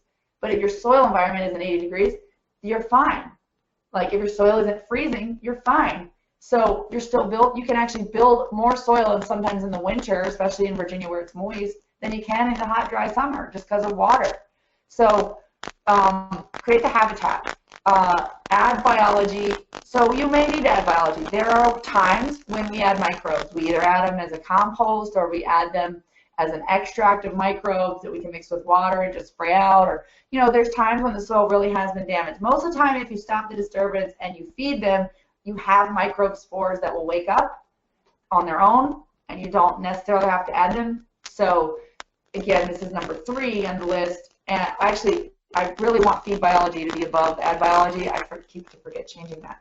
But feeding biology is better. So I would feed biology and try feeding them and see what happens before I add them. You know, if money's tight or time is tight, I would mulch and feed my, you know, I would do something to feed my biology. And I've seen, even in our garden, like if the soil was getting a little bare and then I mulch, then all of a sudden the plants that had insect holes and insect and they were looking kind of like they get better, but just with the water and the mulch, you know, like it's because of the habitat, and all of a sudden the microbes can wake up and survive. So you can add biology, because this is the problem we have, which is adding biology, is if you're still disturbing the system and you're not creating a habitat, those things are not going to survive. And I watched that with my family farm. With all those herbicides, we put out microbes. We were documenting what we were putting out of the spray nozzle. You know, we knew what the field was before. We knew what the compost had. We knew what the brew had. We knew what the transfer pump did to it. And then we knew what the spray pump, the spray nozzle did to it. And we then watched the soil after. And they would be there, and then they would die off. Those herbicide residues, sometimes 2 and 3 years, they keep killing your microbes. So if you've got herbicide problems, then you need to talk to me for sure. If you've had dealing with herbicide and this is new to you, or fungicides, or whatnot. And again, those herbicides can come into your system even if you think you're organic. You may be importing them, so you really got to think about where your materials are sourced. Like if the chicken litter, if the chickens were being fed GMO grain, it would have herbicide residue in it possibly. So, you know, there's other things that can really bring herbicides in even if you're not using them, including drift or runoff. Like Mark Shepard's property, he's got cornfields all around him, and when it rains, he's got all that crap. I've got clients, their problem is they're in Iowa trying to do organic farming, and everything drains through their property. So how are they going to keep the herbicides out? They're not. They have to have an increased cost of mitigating those, like, and digesting them and getting the food web really revved up and providing as many plant buffers as possible. You know, all these strategies. So a diversion. I mean, there's all sorts of ways to deal with it, but every farm is unique. So last week, or sorry, next to last, we would feed the plants. And sometimes, like, it's a tricky thing, right? If you're dealing with a damaged soil or trying to get a cover crop to grow, it won't grow. How are you going to feed your biology? How are you going to get soil covered if you can't get anything to grow? So there's a time when your plants need to be fed, and we do all these different foliar feeds and mineral chelates. There's all sorts of techniques that we teach in our Grow Your Soil workshop. I can't even possibly go into it now.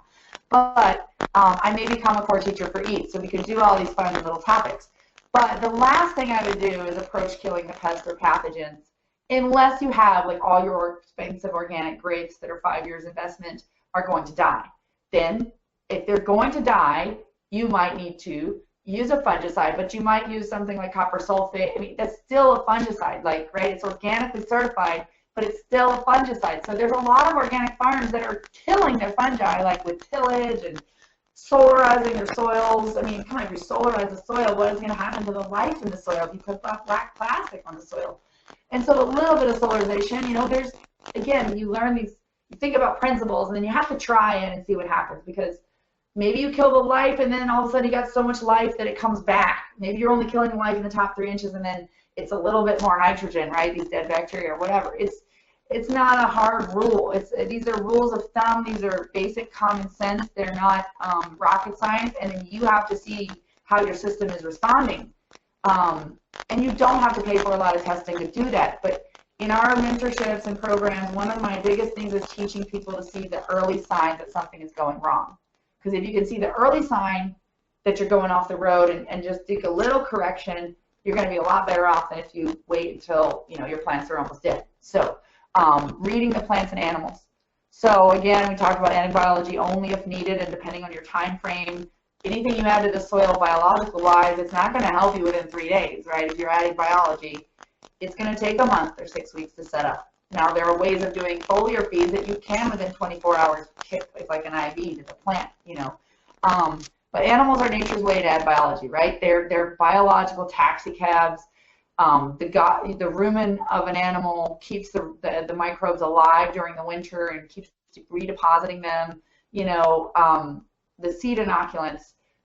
We have some seed inoculants, some powders you can put on if you're seeding your garden or you're seeding a cover crop, and it has, in the same powder, you've got minerals, microbes, enzymes, and chelators. You basically, it's become very easy now to add biology. Compost is a great way.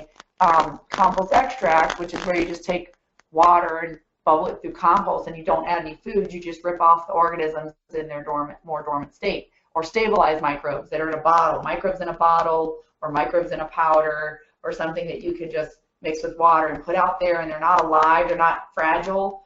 Compost tea is a great way to add biology, but those organisms are very fragile, so there's a very specific process. It's like brewing beer. You're not going to get good beer if you don't follow the process. And so compost tea is a very great tool. And for the vineyard, I would definitely suggest you learning how to use that. We teach it in our workshops. We do a hands-on 3-day workshop where we go through the brew process. You learn all the pumps, the sprayers, the root injectors. You get to hands-on the tools. So that is a tool that if you're growing orchard crops, or you have fungal disease problems on a high-value crop like tomatoes, first of all, the disease is there because your soil needs help. So we do want to work on the soil. But the compost tea is one of the few things that will knock out a fungal disease within days and will not harm your fungi. So if you're relying on copper sulfates or even organic fungicides, then you want to really probably look into compost tea and also look at why is your soil so sick that fungus is eating your plant. So think about this. If I filled the room with hay bales and brought you guys in here, would you think about eating them? Probably not, right? We don't normally eat hay. And so if I brought my cow in the room with all the hay bales, the cow would think about eating them. We might sit on the hay bales and think they're chairs, but the cow's like, well, great, here's my food. Same thing with our plants. If fungus or insects are eating your plants, they are not human food.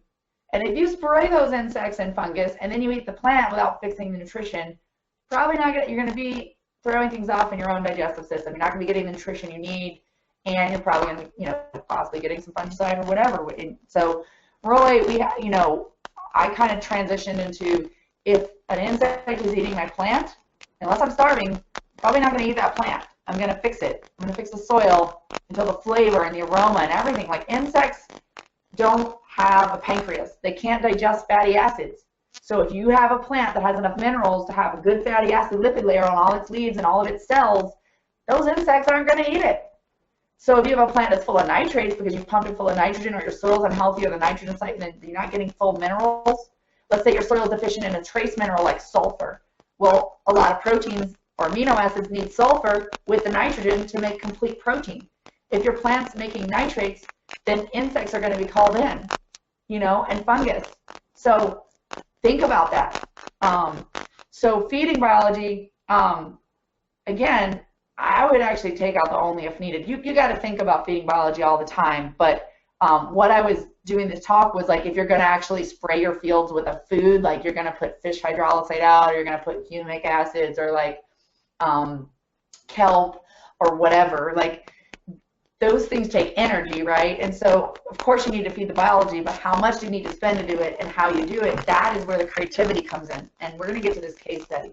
So I'm going to kind of breeze through this, but plants and animals do it best. So stomping in plant residues are great. Even the chickens in your garden can help kind of till a little bit in. Cover crops, awesome. Remember, plants feed biology the best, right? They're the best at it. So, and animals are needed sometimes to get the plant stumped down or to keep, you know, that succession in range and to deposit manures and urine and all sorts of things. So minerals are good in low levels or non-toxic forms. Like you don't want to put KCl out, which is a pure salt, at some of the high levels that some of the soil labs would say if you do a soil test, because you're going to salt your soil, so you're going to kill all the microbes, because if I filled your house full of salt, all the water would leave your body. So a heavy salt or acid fertilizer or mineral is not as good as a chelated form. Now, chelated just means tied up with organic matter. So you can mix your minerals in with your manure and hay and straw compost. Or you can, there's different ways we can chelate it with liquids. So that kind of reduces, it makes it more bioavailable. And also there's ways to put the mineral in a form where the microbes can rip it off easily and it doesn't just tie up with another mineral. So like minerals are positive and negatively charged. A lot of what you put on soil just gets tied up. So the microbes have to then rip it off. You know, it takes, that's why it takes time. So minerals are a way you can feed biology, because you know, at first when I came into this biological way, I just thought if I just put the microbes out there, they're just like magically going to survive if I stop doing all my chemicals. And they didn't. And it wasn't until I learned that microbes need minerals too. Think about it. Sulfur, arsenic, there's 90-some minerals needed in every cell of every body, every cell in the universe. So if you don't have, now if you get too much arsenic, you're poisoned, but your nerves won't function without arsenic.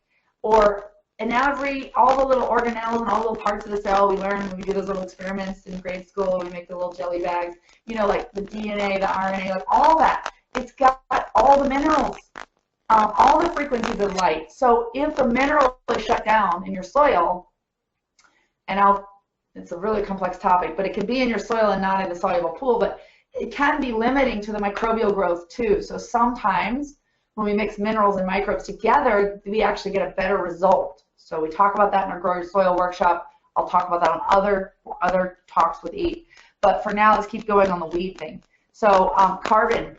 Microbes eat carbon. They need carbon. So when you're putting carbon on your soil, you're feeding your microbes. Again, the timing, form, source, placement, depending on which groups it feeds, the fungal or bacterial. Enzymes and chelating agents, I'm going to leave that for another talk. So we went through the foods, bacterial and fungal. These harmful disturbances, we've talked about them. Fertilizers, chemicals, air pollutants, acid rain, pesticides. GEMs are genetically engineered things. Temperature, freeze, thaw, moisture, too wet, too dry. You know, if it floods, if you're having weeds in an area of your field where the water pools, we got to take care of that water, or else it's going to be a real challenge to fix that, because it's constantly going to be going anaerobic. So you can use it to your advantage or disadvantage. You know, tillage, crop. If you're monocropping, you know, you're basically disturbing the system, because you're not giving the variety of foods at different times of the year that the microbes need. Your soil needs to eat and breathe every day of the year, 24 hours a day, 365, right? it's not like it takes off for winter. Like if I left you outside naked, starving, with no food all winter, and then in the spring I'm like, hey, let's go to work, like what kind of shape would you be in, right? So like think about this, like so think about what you need to do or stop doing, and then we're going to just play this case study, and I hope you really learned how all these principles came together over a 2-year period of this case study. And I think about this question, watch the case study, and then we can discuss this question about what you need to do if you have questions at the end. Think about what you could do right now. If there's a waste product that you're not utilizing very well, or you're doing extra work to handle it. Is there something you see you could do differently, something you're already buying or doing that you could change to have a multi-purpose effect? You know, like if you're already buying in hay, why not use it for like 7 different things? Why only use it to feed your animals? So if you feed your animals in the patterning you see in this video, we're now covering the soil. We're adding carbon. We're providing a moist germination seed layer. We're using it as a seed source because we source hay that has no herbicides, and sometimes we source hay that has seed heads in it. So we're seeding the land. You know, there's all sorts of multi-purposing you can do from one input. So we want to get you on as few inputs as possible, but knowing which ones you need. And if you need something to get you going, then it's okay. It's not like you start out with no inputs, right? Like very few people can do that. So is there something, this is the key question, is there something you could stop doing that would make your soil healthier and save you money? That's the big one right there. That's the low-hanging fruit. That's the easy thing. So for growers, this talk was done in the winter, but you know, identify what your soil needs now before spring, or maybe if you do fall cropping, what your soil needs now before fall crop.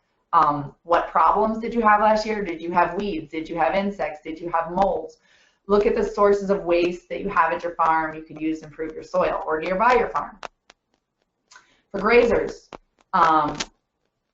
basically your hay feeding program, if you're in the middle of summer, it's hot and dry, and your pasture needs rest or it's getting overgrazed, we're going to show you in this video a sacrifice strategy that's actually a feed your soil strategy, so your worst areas can become the best areas of your farm. So you could put your animals in density using hay feeding and improve the worst areas of your farm and change where you do that each year and basically like build soil like crazy. So what problems did you have last year, or are you having now? Look at the sources of waste. Be creative. So here's a case study. This was a farm before I got my Calvert, or I got my own farm. This was my dad's farm, and I started doing holistic grazing there, and I had to leave the 8 horses in this field. It was like one winter and it started snowing, and it'll be explained in the video, but basically we turned it to mud accidentally. It was like, oops, in a week of snow and rain, 8 horses around the shed. Yeah, all my soil building, I saw it was like deep tracks. I was like, oh no, what do I do? So I just started using the principles like, well, I got bare soil now, I got mud, I'm going to start layering hay and carbon. And so I started feeding hay on it and letting the animals stomp around on it. And then this is the year after that where this is a real horse. This white thing in the background is not a midget horse. This is lamb's quarters that's fully seeded out. You can see it's kind of turning brown and yellow. It's senescing, which means the seeds are becoming very viable. And so it was like a forest there. I think I was standing on top of a 5-foot fence to take this picture, just for perspective. You could not see through it had I been standing on the ground. So basically, this was September 3rd. I put 3 horses in this field with these weeds, and I did a very specific patterning. Again, it's not just happened by magically putting the horses all loose in the field running around on their own. But we used fencing, these portable fences, and patterning, and in 1 month, they stomped all these weeds down. Now, what did I just say? I put all this hay and manure down, and then the seeds were viable, and then we stomped it down. Does that seem like it's going to really help me not have more lamb's quarters the next year if I planted millions of seeds into a nice moist germination layer? What do you guys think? Put a 1 if you think I would get more lamb's quarters, and put a 2 if you think I would get less.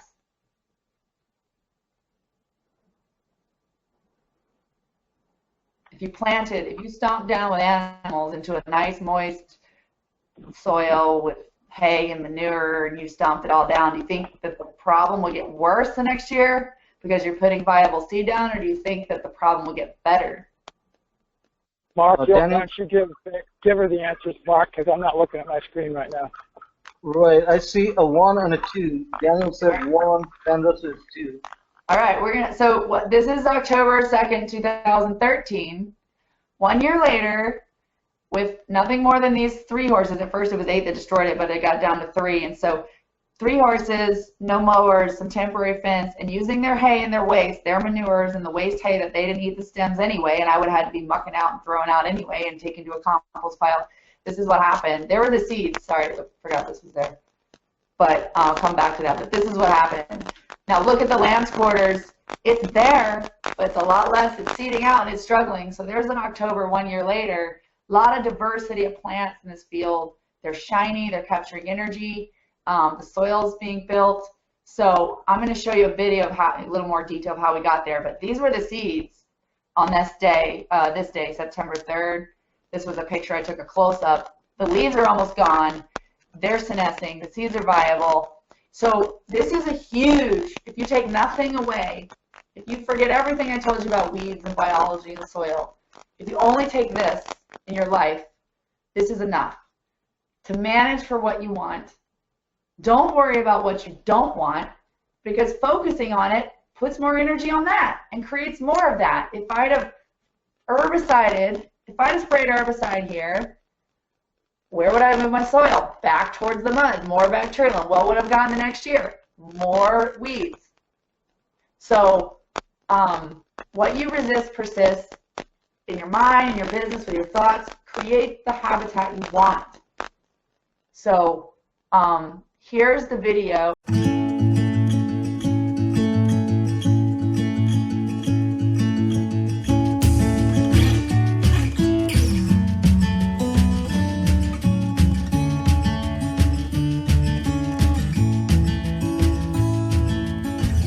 I'm Vail Dixon with Simple Soil Solutions, and we're here in Buckingham County, Virginia, on our main horse farm.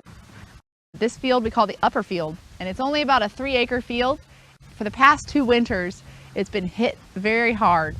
2 winters ago, it was hit with 8 horses in here, and we had to leave them in here longer. We've grazed through all of our fence land, and this was our last field, and it was just snowing and turning to bad weather, and we didn't have any other options, and we were figuring out what we had to do, so we had to leave them in a few weeks extra. This field, especially the areas around the shed, if anyone had looked at it, would never imagine that it would recover to this state. When you looked at about a third of this field around the shed, it looked like mud, but what it really was we understood that the horses needed hay, and we understood that they overgrazed the area near the shed because the water and the shed were in the same place. And even when we were doing our rotational grazing or high density grazing and moving the fence down, they still had to walk back and access this area. So this area could not get rest, even if the other areas were resting. And so without rest, it would have turned into a complete mud hole. And being on the hill, we would have had a lot of erosion and lost our seed bank and our fertility down into the water stream. So what we did to mitigate that was we created what's called a sacrifice area and strategy.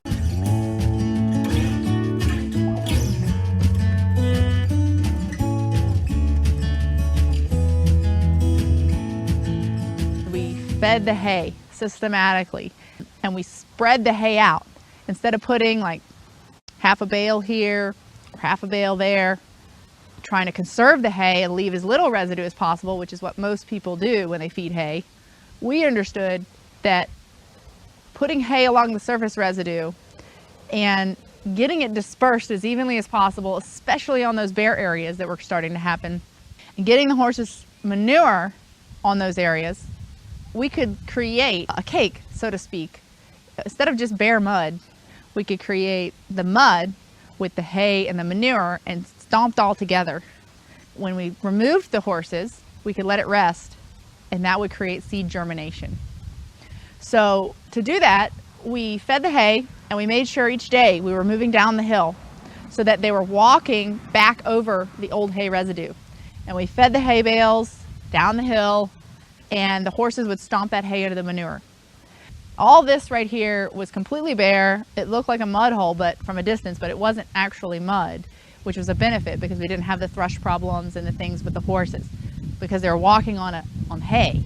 And a lot of people would have look at all that hay that she wasted. Well, all that hay and manure is now breaking down and is providing fertility and a seed germination bed for my new plants.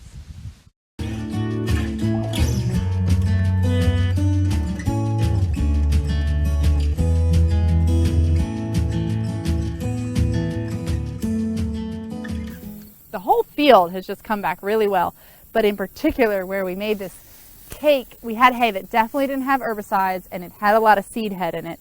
Definitely there's a lot of orchard grass and mostly fescue and warm seasons and all sorts of grasses coming up in here. And there are some weeds, but where we stomped down the hay and the manure and we just made layer after layer and layer and it just got churned into the mud, the grass just came back like gangbusters. This is lamb's quarters, and this is this nice tall character here. It is 42% protein in its young stages. So if I think the horses might eat it had I gotten in here. But my grass grew so fast I never got back around to this field. I thought I normally would be back around here and needing more grass.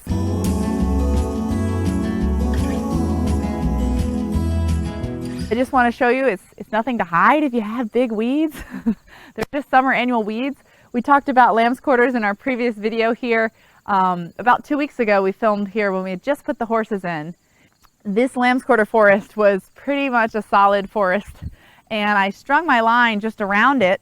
And the first night I put the 3 horses just in a very small paddock just with that lamb's quarter forest, and there was a significant amount of forage available. The animals without any machines have knocked it down quite a bit. There were several days when we set up a lane after that initial sacrifice little area, and we set up a lane down the top of the hill first, and we're going to move that lane down the hill, and we've been moving the fence each day down the lane.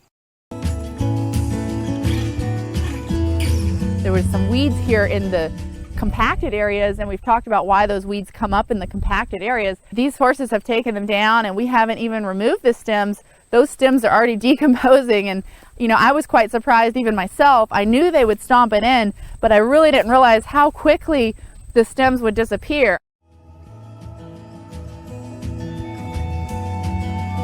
We had this lamb's quarter, we were busy and we didn't get to it, and it basically just dominated this whole area. You couldn't even see through it, and it was all lamb's quarter, and basically the seed was totally viable by the time the horses came in, and we put down a lot of lamb's quarter seeds. And you can see that these are lamb's quarters plants coming up, but these are all kind of struggling.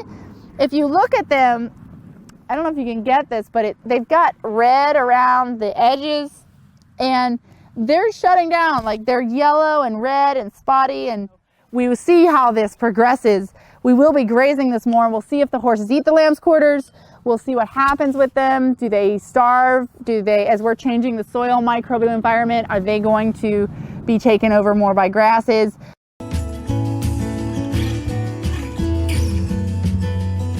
We're here at our Cello farm. It's October 23rd, 2014. This is our upper field. Looks very different than 2 years ago.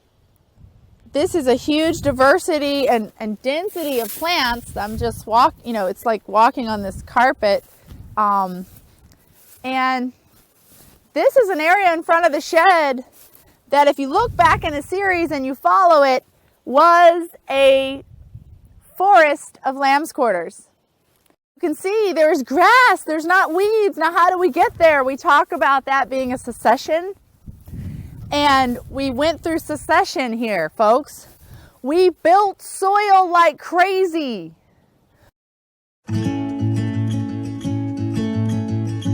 Most of the things that you can do for the basics will take care of the rest. That's why I call it simple soil solutions. The system in nature is extremely complex, but the truths that we need to manage it are very simple. It's about giving back.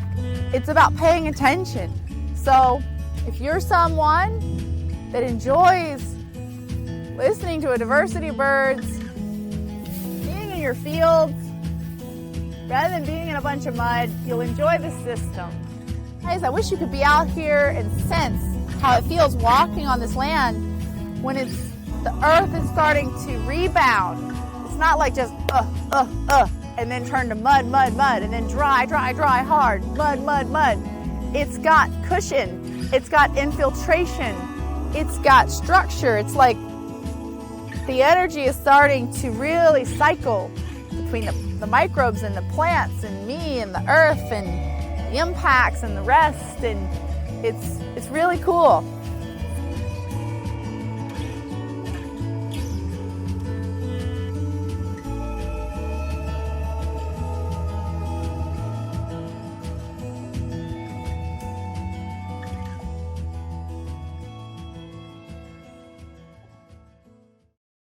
You guys seeing my screen now? Yeah, yes, the best. For me, that video played really jerky, and I apologize. I don't know how it was for you guys, probably depending on your internet connection. We've tried a lot of different ways, but if you go, I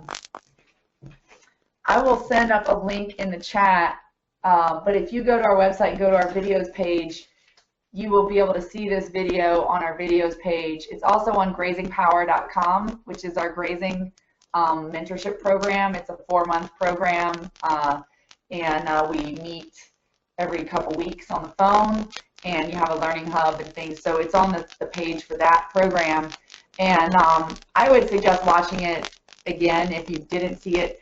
The video that's online has a little bit more in the middle that we cut out for this talk today because we were trying to keep it within the hour. But since Wayne said go on, I went ahead and taught more fully today, things that I would have had to cut out had we not been able to get through the steps. But basically the summary of that process was, we took 2 years of work and put it into a 11-minute video. But weeds are basically a stage of succession between bare ground and healthy pastures or garden, and they heal the soil.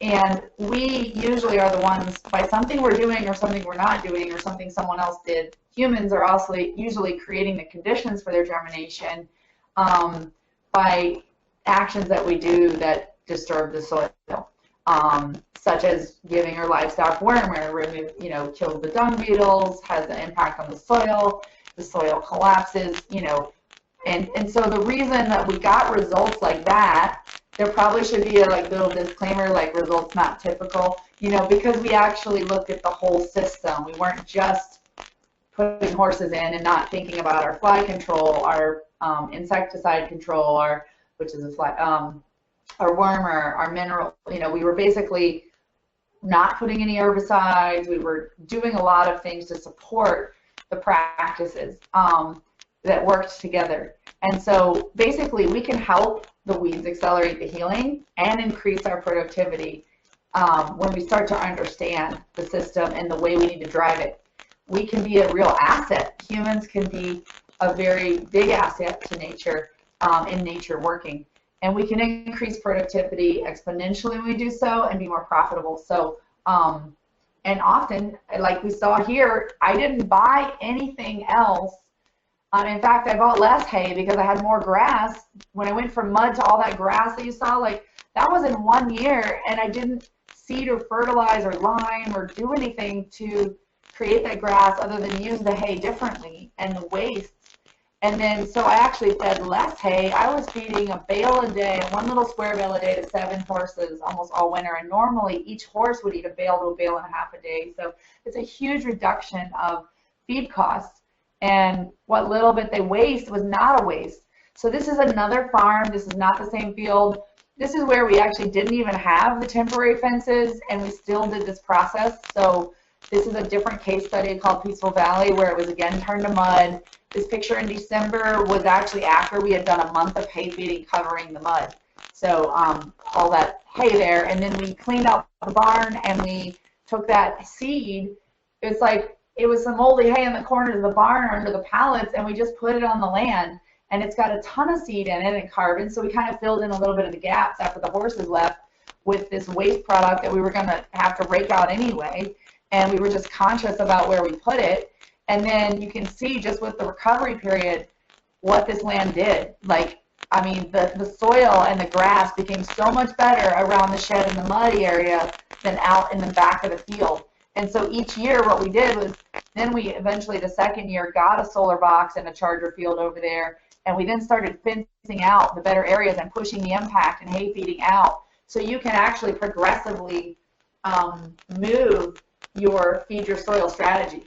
You can move where you're laying down that carbon, and you can feed the soil so then you can get out of that weed cycle. So this picture was taken that October day, the second year, and the farm case study where the video was taken. And this was a horse manure that in 6 weeks, it had been grazed 6 weeks before that.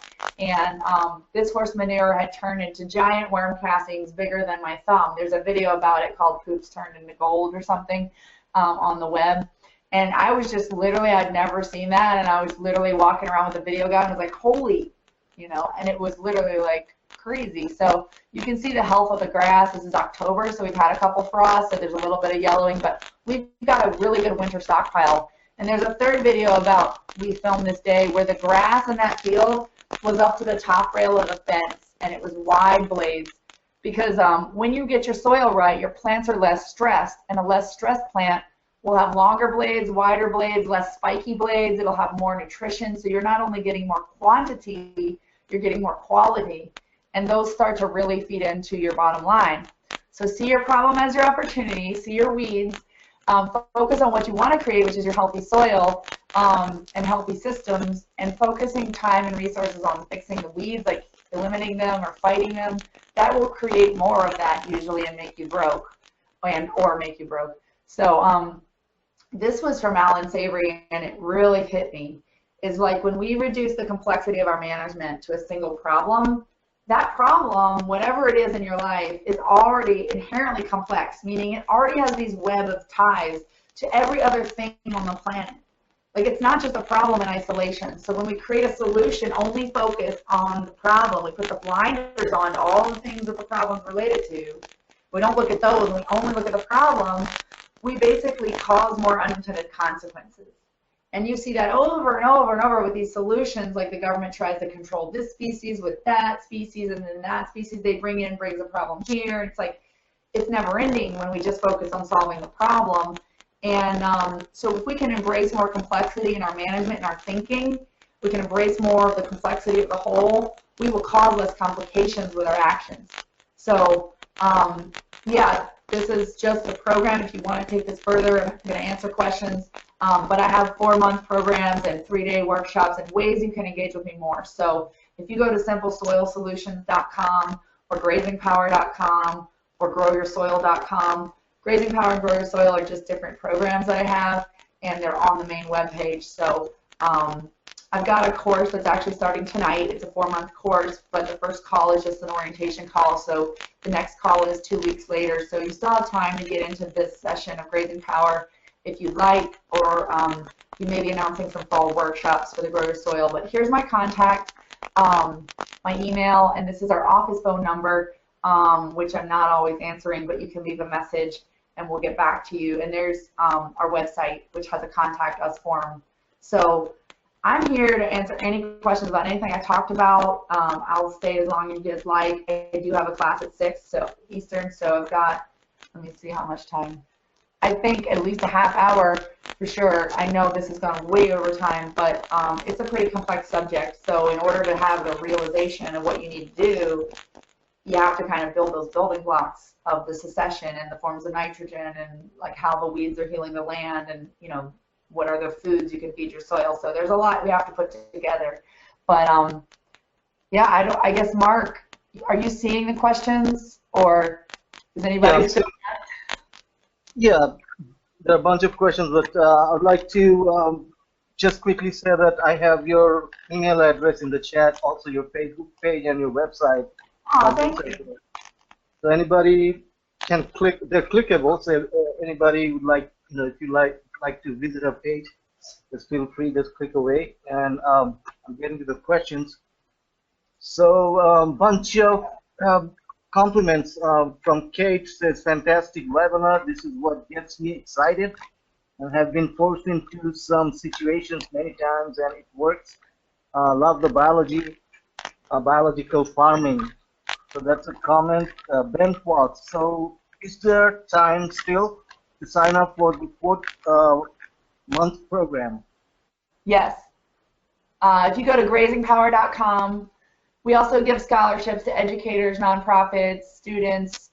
There's a few scholarship places left, and there's another 2 weeks of registration because tonight's call is just about, it's kind of an orientation to using the hub. It will be recorded and it'll be in your learning hub, so you won't miss any major content, even if you needed a few days to decide or whatnot. And if you want to have a conversation, I'm happy to talk about what's in the program and whether it's a good fit. And again, bunch of people saying great presentation. There was one question that I saw earlier. Let me go back. Again, this one is from Kate. Is the acid layer affected by alkaline soil, or does it work in the same way? I believe it works in the same way. I'm not an expert in alkaline soils, but I am starting to do some work in them. And I was taught by someone who's worked all over the world and definitely worked in alkaline soils, Dr. Lane Ingham, and so I would believe it does, because you still have compaction, you still have that anaerobic functioning, even if overall the soil pH is high. Remember, these are microcosms, right? They're nanometer type distances. They're microclimates. So you think about where you're sampling and you're pulling from all different places. I mean, it's really hard to model what the soil pH is really doing from a traditional soil sampling approach. And I tried to do that for years. I tried to sample the chemistry, the biology, and see how they correlated. And sometimes you get some confusing results, and I think it's attributable to microclimates. I really do. So I think that those definitely compaction, you have alkaline soils that have compaction layers. That water is not still moving down, and it's creating still a barrier for root depth. So if we can build our soils deeper, it's like having a big thick sponge instead of a little tiny sponge. And basically, maybe I should take my share screen off, but basically it dries out less, and you get deeper roots, more access to minerals, more access to water. So I definitely think it, in my opinion, if I had to put a stake in the ground and someone had a gun to my head or whatever, would be yes.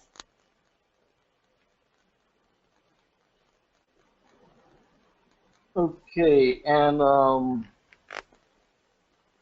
some people asking about the replay, and we'll have the replay available probably tomorrow. I'm not sure, and I will edit in the video. So when you watch the when you watch the video on the replay, it won't be it will be smooth and like the one you watch high quality video. So here's a long question from Sandra. In the small plot of land I'm working with, there's a mix of plants and small trees. The main weed that are present are stinging nettle. Uh-huh. Yeah. And calendine, and another tall herb, leaves, purple flowering plants which I've been unable to identify. And bees love it, and calendine flowers, but I don't have animals. I already use these plants as much. Is there anything further I can do? There are a lot of things here. So, Sandra, are you still here, and are you doing like a garden or vegetables, or you may have said it. I was trying to hear. It's a little muffled, my microphone, for some reason. So Sandra, she says yes, it's a garden which had segregated soil. So I'm really glad you appreciate their beauty and their function. And stinging nettle, actually, if you dry it, I don't know if you have a dehydrator, or you can put it in, like you can have your oven turned on and then to like 150 and then turn it off and lay it on trays. Friends of mine actually make stinging nettle, and they grind it up into a little, they pound it into a little flake, and you can make a tea. It's very medicinal, has some of the most minerals. It's like basically like a vitamin mineral supplement. And if we took our stinging nettle and put it into pills and put, malnutrition, it's a super pill. So you can put it in soups, you can put it in salads, you can sprinkle it as like a condiment. It doesn't have a lot of flavor and it doesn't sting after it's been dried. Almost like hay, you know, you just want to dry it. And the tea is delicious. So you can use it, you can sell it if you're doing like a market, you can value add it, and it's eurydicodyadic, you know, it's medicinal herb here, wild crafted or organic or whatever you are. You could make a little cute label and make some money off of it. You can, what I would do is leave, if you don't have enough carbon or mulch that you know is organic and it's covering your soil in some areas, as long as it's not where it's overtaking your plants, you probably want to pull it up or chop and drop it, you know, to where they can get light.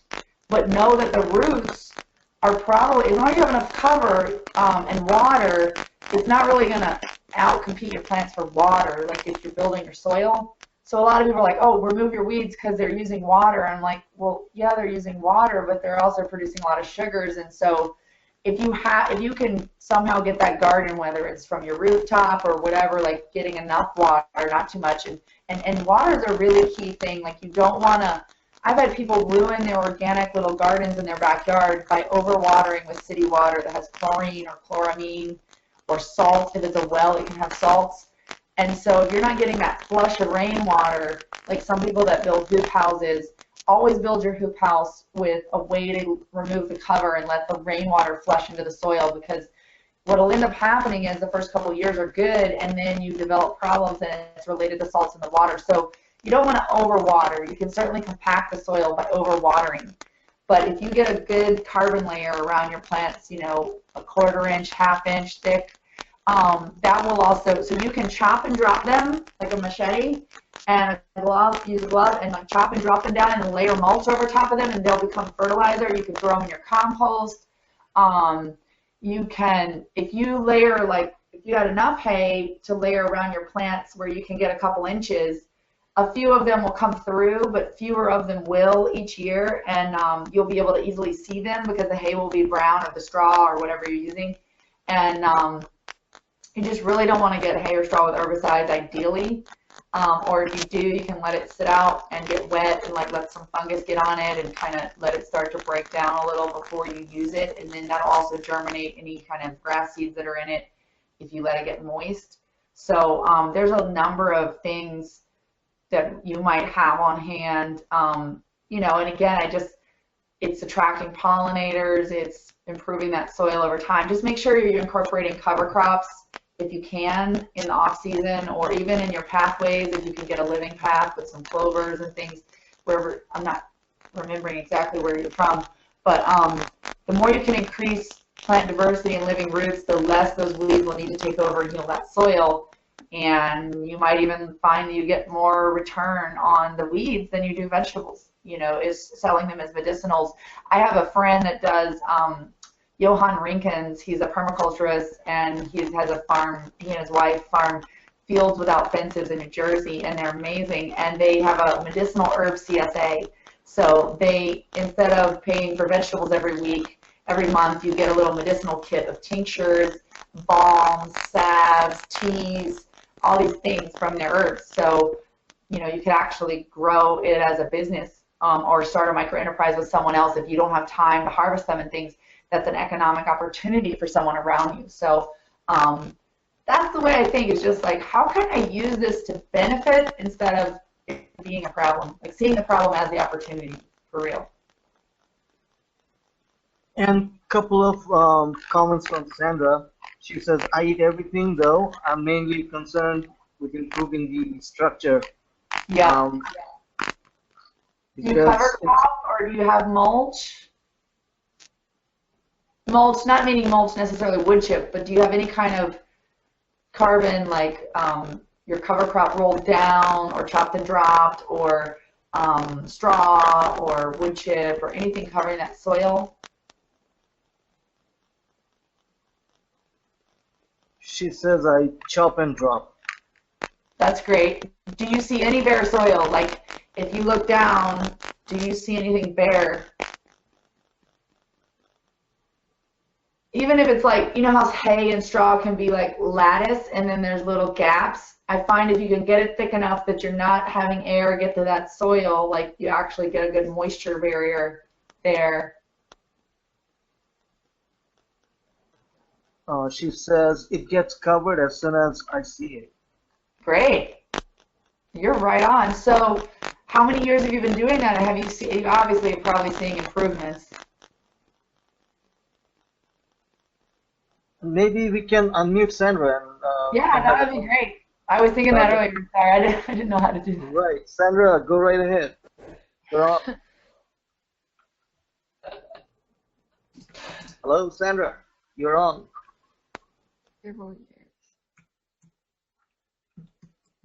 I can talk? Yes. Yeah. Oh, okay, right. Yeah, I've been working with this soil for several years, but it gets a lot of lime drop-off from plaster on the walls of the building next to it, and no light. And so, yeah, it was covered in a periwinkle before, like ornamental plant.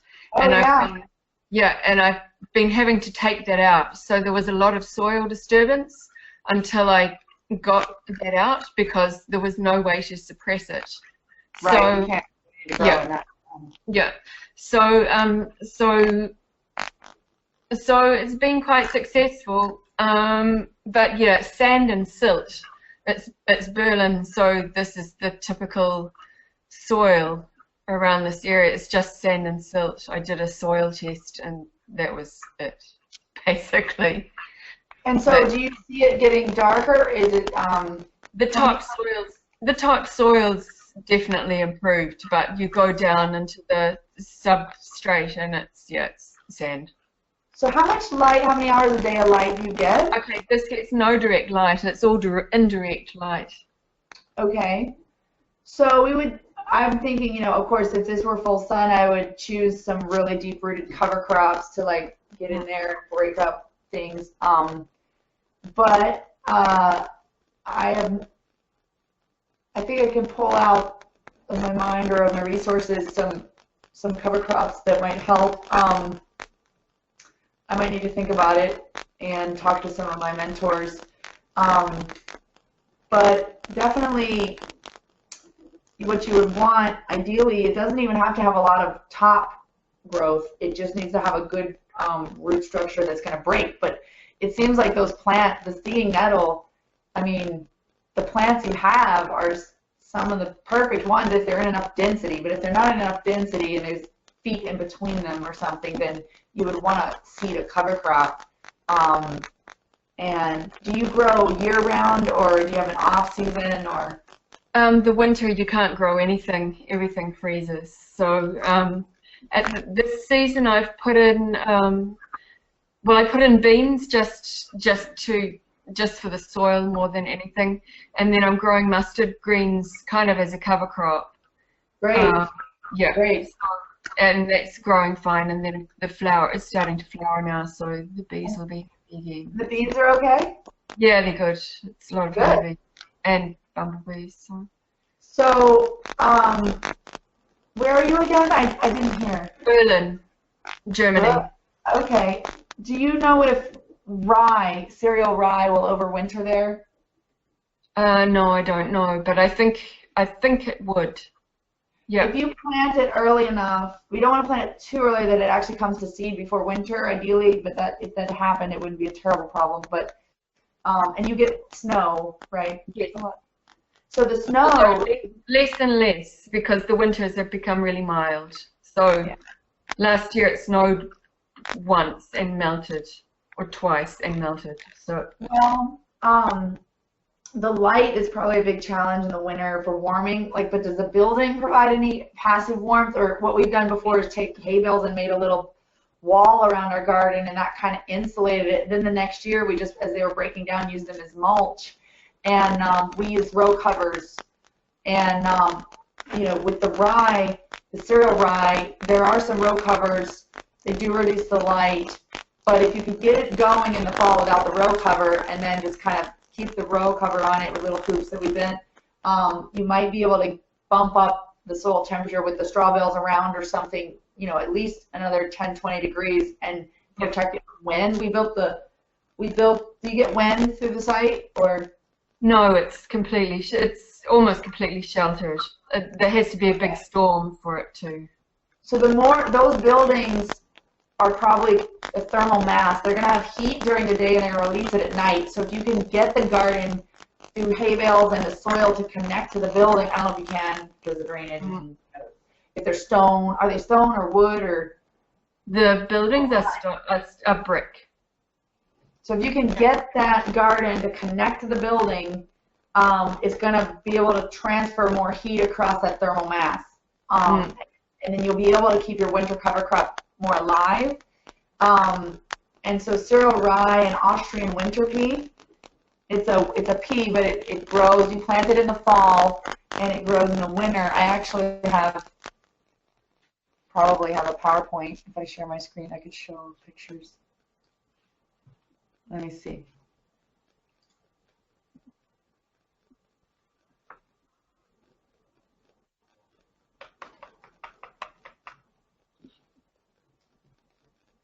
I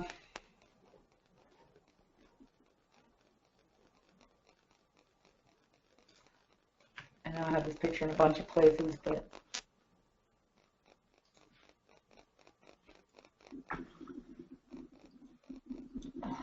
sorry, I'm like a computer.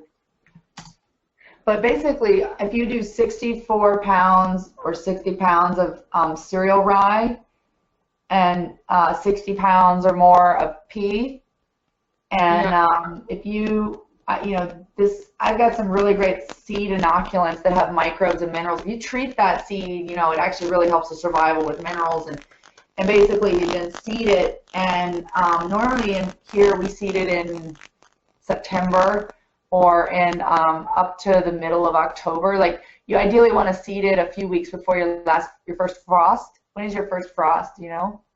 It can be any time between October and December. Yeah. Yeah. So ours is normally October 15th where I live.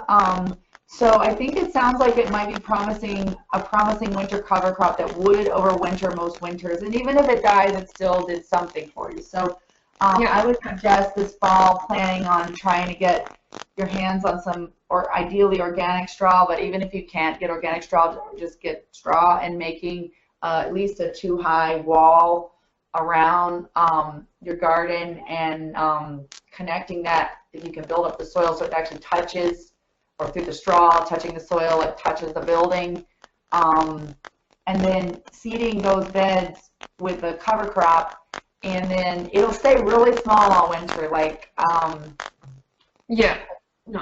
I can show you, I've got like a whole case study of our garden, and it won't look like much. And then in the spring, it just explodes and it gets really tall. Let me see if I can plug in a drive here that I've got some pictures. No, I found an image of it, and so I can imagine what it will be like. And then what happens is you basically in the spring, you let it go to seed, and when it gets to flowering, you roll it down, you mash it down, and you could do it with a barrel. You can take a board and a rope and like walk on it. You can put a chicken house, and you just basically knock it down. And if you wait till it's flowering, then when you knock it down, the rye will stay down. The peas will kind of look a little bushy, but they will die out when it gets hot. Like, they're not a problem. And then you just plant right into that. You just disturb whatever little bit of soil, and then it provides a nice mat and mulch. And so that rye will really help break the compaction and build your organic matter down lower, and you probably will still have some weeds, but you'll have less, it just will start building deeper and deeper if you incorporate those cover crops versus just leaving mulch on the soil surface, because those roots are really smashing up that compaction more than it'll take longer just doing mulch from the top than incorporating mulch and living plants. So that's my recommendation for it. And then also, when you have that cover crop down, if any lime falls off, it's gotta go through like 3 or 4 inches of organic. It's going to be a little bit buffered Well, that's just about to not be a problem because they're about to resurface the walls. So I have to protect the soil before they do that work. So yeah, that would be good. I think I'll just lay down a really thick layer of cardboard and then and then I can just take it straight off when they're finished. That would be great. And you have to talk to them maybe about the hay bales against their building or whatever. You know, you don't want to. I can't see the site, and I don't know the dynamics of the human relationships, but it's complicated. Yeah, well, good for you. I mean, you're doing a lot there, and obviously seeing nature and honoring that, and so I certainly can help you with if there's some specific products that I don't make any profit off them, but I've used them over years and can recommend that help. If your plants are healthy, then you're doing great. If your plants are yellow or having insects or anything, just ping me and I might be able to recommend some fertility for them that will help the biology and the whole system too. So yeah. No, thank you. Yeah, it seems like it's doing quite well. So I think I'm doing the right thing. Good. Yeah, I'm gonna foliar spray it as soon as it stops raining. So yeah, that's it. But those suggestions for the winter are really useful. Yeah, thank you. Thank you. And you don't have to get a. They can go at the depth.